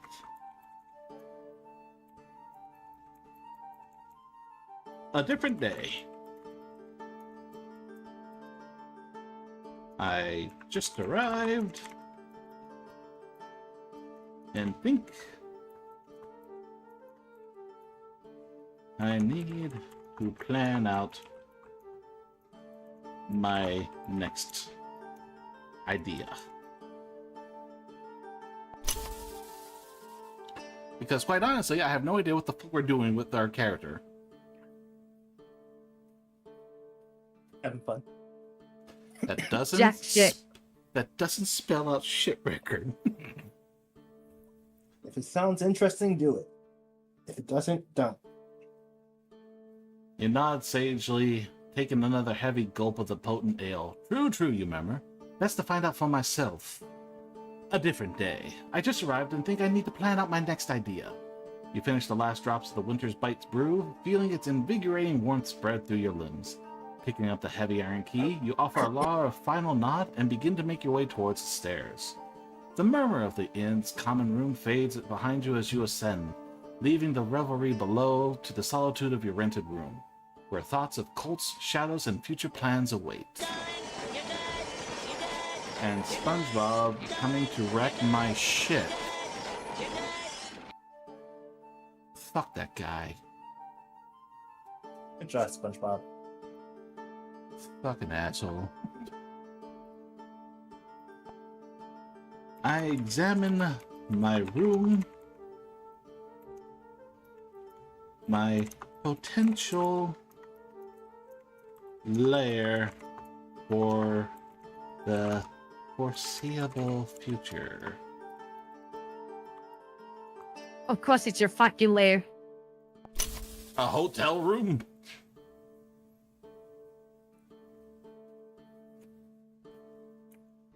You climb the creaking wood stairs, the low hum of the inn's common room fading as you ascend. The corridor upstairs is dimmer, lit by a single flickering lantern. The air cooler and quieter, finding room number 3. You insert the heavy iron key and turn it with a satisfying click.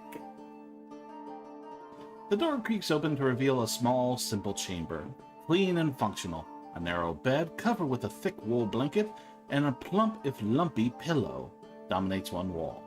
A small one-unit unlit stone hearth promises warmth, and a rickety wooden table with a single chair sits behind a tiny, grimy window that looks out over the dark village.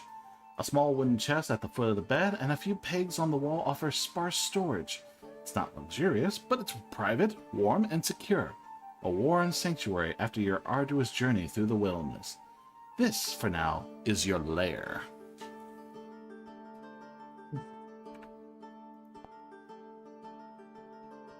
Transform it into a workshop. An in-room? Yes. No. Your workshop can be anywhere. First of all, you're not even telling me what the Better be idea is. You just down there something like workshop. It's like, for what? You have to think of the Toys. steps. For what? Toys. Why? To spread Now- around. You everywhere suddenly you went go. for just fun, and now you want toys. Now I'm a toy maker. You're Santa. I am not Santa. I am Yeah. Fidor. Yeah, toy maker, aren't you? No, I'm not. I'm just a dwarf in a red fursuit because of you two. Look, I even didn't the- say red fursuit. That was you. That's all you, buddy. Because you were You're the one that describing mentioned the fucking first Santa. Yes, now Santa makes some toys for all the good boys and girls. There ain't a fucking one around there.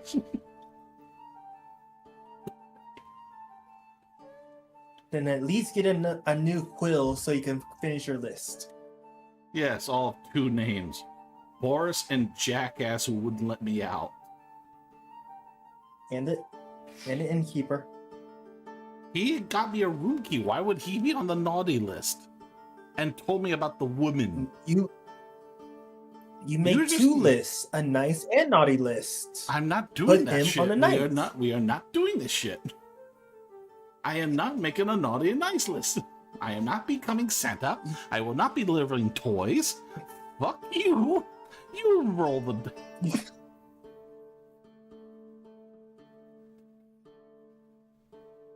And this is where we end Fine, today. started. And this is where we end our chapter for today. As Bitch, he why? gets into the bed, he hears random voices in his head. For some reason, some are arguing. He builds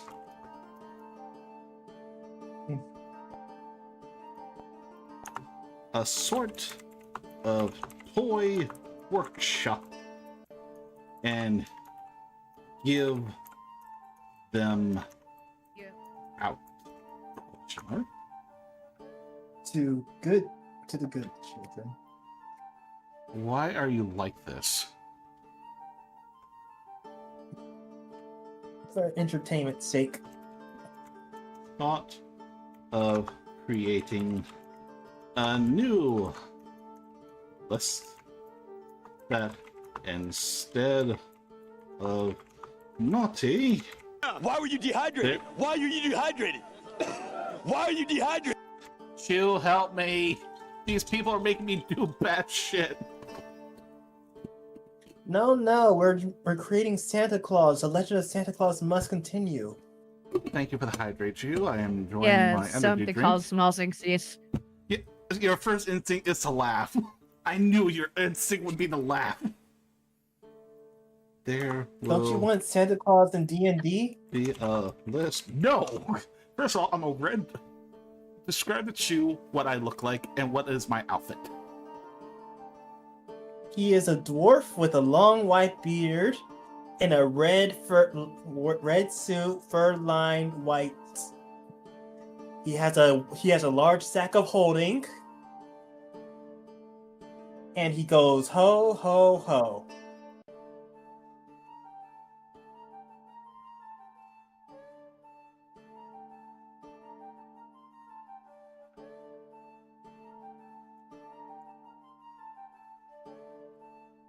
And now, for some reason, he wants to make me a toy maker. Of course. Chew, Santa. help me, please. It took an hour and a half to start this, and this is where we Help got them. going. All right, let's see. What's this say?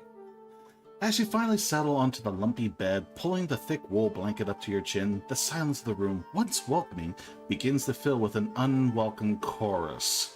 Not the inn's creaks and groans, but faint chattering whispers in the back of your mind. A familiar cacophony that seems to amplify in moments of quiet reflection. They bicker amongst themselves, some demanding that you build a toy workshop, others arguing about gifts and distribution. Then a new thought, clear amidst the clamor, solidifies a nice list.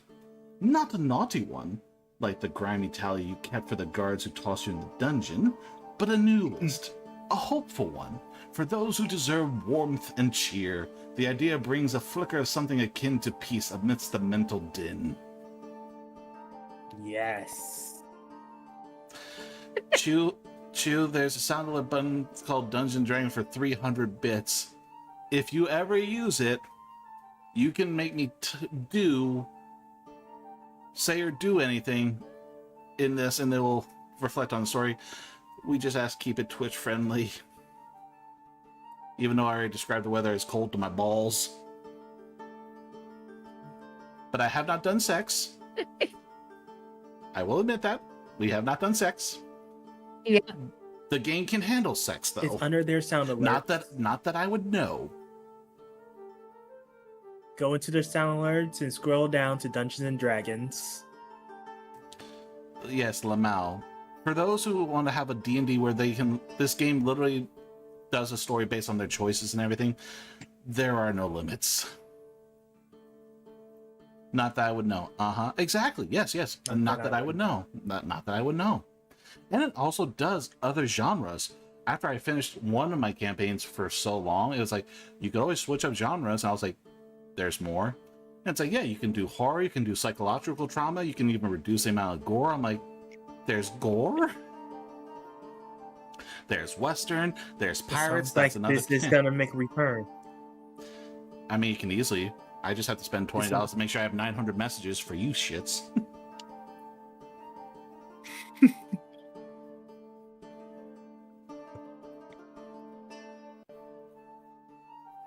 Don't judge me, Chew. Remember, you're the one with the cum train. The what? Of course that gets your attention. I mean, what did I just hear? I mean, Record, if you want an image, do you have my stream on by any chance? Hmm? Do you have my stream on by any chance? Yes. Let me see if I can find it first.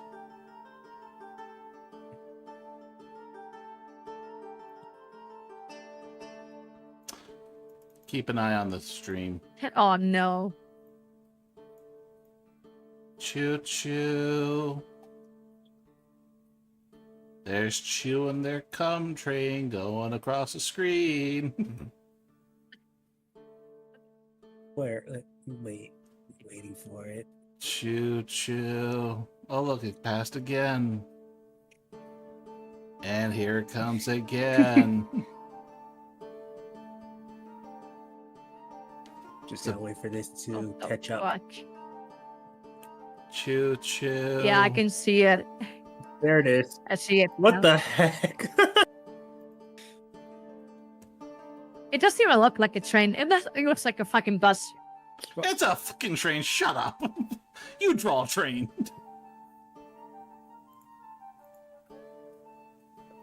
He has. It looks like a. Shut up. It's a train. Wait, I'm looking at a Are you sure picture of a it's- fucking train. It might be a bus. It's a train. I literally Yeah. looked at it and I drew one. It may not be a perfect train, but it's a fucking train. Shut up. I made it. I mean, it's a very well made bus. Record. It's a fucked up bus. It's a train.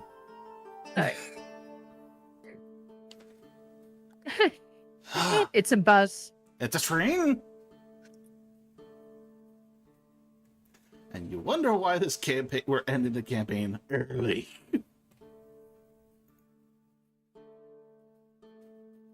Yeah, because Also, you fucking hate us. Not until we make the list. We're not making a list tonight. I have to go to the guy has to go In your to a general character. You're not store. make- I'm saying that he has to get a new quill, which you said I had to get, which is in a general store. It's nighttime. He's not going to be there, so we're going to wait till the morning and get a quill, and then he'll make a list. We'll continue this another freaking day. Oh, fine. We've been at this for 3 hours Yeah, and 40 blame- minutes. on Rising. No, What are you we've been after for half that. No, we've been there for more than half of that. I've been here for 3 hours and 40 minutes. An hour and Just 30 because minutes. you two were late doesn't mean it's my fault. No, I meant that in the beginning. We were just Yeah, it definitely means bickering. your fault.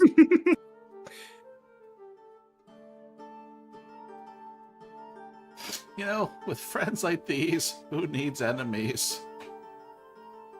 We're fantastic. Because we are enemies. At least one of you got it We right. fulfill all roles. The headache ones? Those two. Well, at least you don't deny them. Alright, so we'll end it for him on this note, him sleeping. The next time we do this, don't know when. Possibly the week of Christmas. We'll continue. Christmas. Thydors. No, you guys will be busy.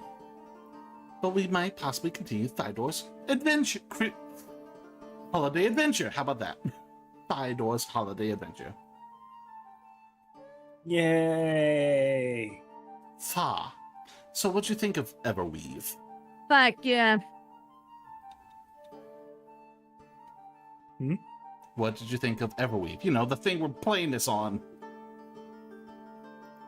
You know, I never actually heard the name of this, but it was nice. It was nice. I like it. I was about to bang my head on the desk. It's like, oh, that's what we've been playing on?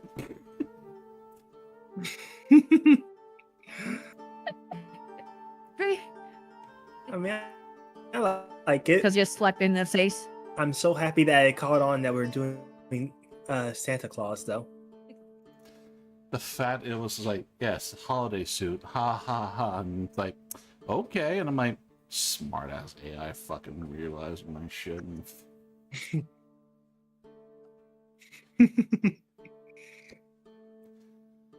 I like it. The AI is intuitive. It's very intuitive. So, we'll figure out when we're going to do this It's again. amazing. I enjoy it myself. I just wanted to share what it honestly can do. As far as tomorrow goes, I have to alter my plans. So, Splinter Cell, I do not know if or when I will do it, because that night, instead of that time, siblings and nephew want to play Phasmo together, so I'm going to do that and scare the shit out of me.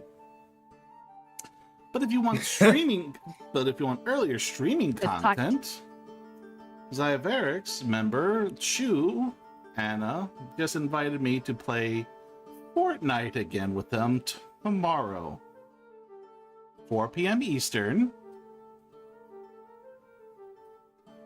Return of the Curse. Yeah, we literally only ever win once, and it's usually the last match. By luck.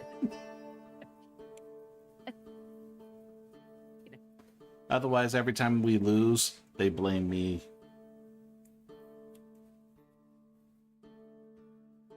I mean, it's definitely is your fault. Trying to be nice, trying to be nice, trying to be nice. I'm not. Really? Couldn't tell with you, buddy. So yeah, around 4 p.m. Eastern, I'll be hanging out with the Zyferix team for a round of Fortnites. A little bit. More than welcome to join us in the chat. Otherwise, I don't know when I'll Make probably... fun of you because You know, Eric, get made fun of enough. Think you could ease up on the brakes. Join the small one as he goes to shoot his enemies. Cheer him on. Wow, he finally Or- gets... bro, make it sound well. Oh, Otherwise, later on in the week, there will be a small Chilean art stream. Before I go to work, I'm going to try and bring back art streams because I haven't drawn in 3 weeks and I've kind of fell into a slump. Not because I've been stuck playing Everweave for 3 weeks. That's just a coincidence that it started when the art died. Oh yeah, sure, sure, sure, 100% for sure. Look, things happen. I am a very busy small man. I am backlogged on editing projects for shorts content. I have a lot to do. I will eventually, quote unquote, get to them. I don't know where I'm going with this. yeah, he has to finish Sure. ghost stamps. Yes, I have to edit that too. And then see if we want to do other stuff, because we're still a team here and PR brotherhood.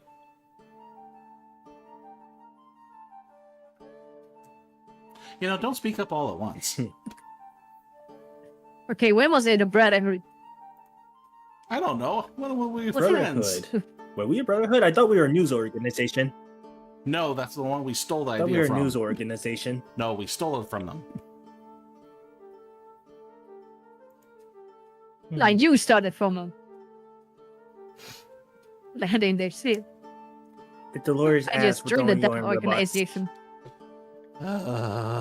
So if you guys want, we're gonna have a raid message here. I gotta find someone to raid. Who's live?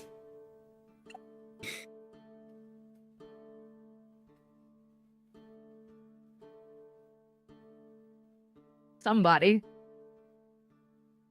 I hope Wolfie only gets one starting now. We're ending now, Cookie. I hope we'll feel like it's Cookie question Yeah, mark. hello. Cookie, Yeah. why would you curse me? Finally, curse him more. Curse him. In the Oh, meantime, I gotta do this at least once. I gotta do What? this at least once. Go do some I squats, already you did muppet. Yeah, some what? squats, you son of a bitch. You are a bastard. Was I around for them? 1, 2, 3, 4, 5. We're gonna raid Topless. 6. You know, copy you the can do it message. faster. 7. Shut up. 8. 9. 10. So we're gonna raid Topless. Hopefully I see you guys later today. Wolfie's cute, Wolfie's cute. Well, holy shit. Wolfie. That's a lot of voodoo chants. Until then, thank you for joining us for this adventure. We hopefully will see you next time. Bye-bye. Take care, y'all.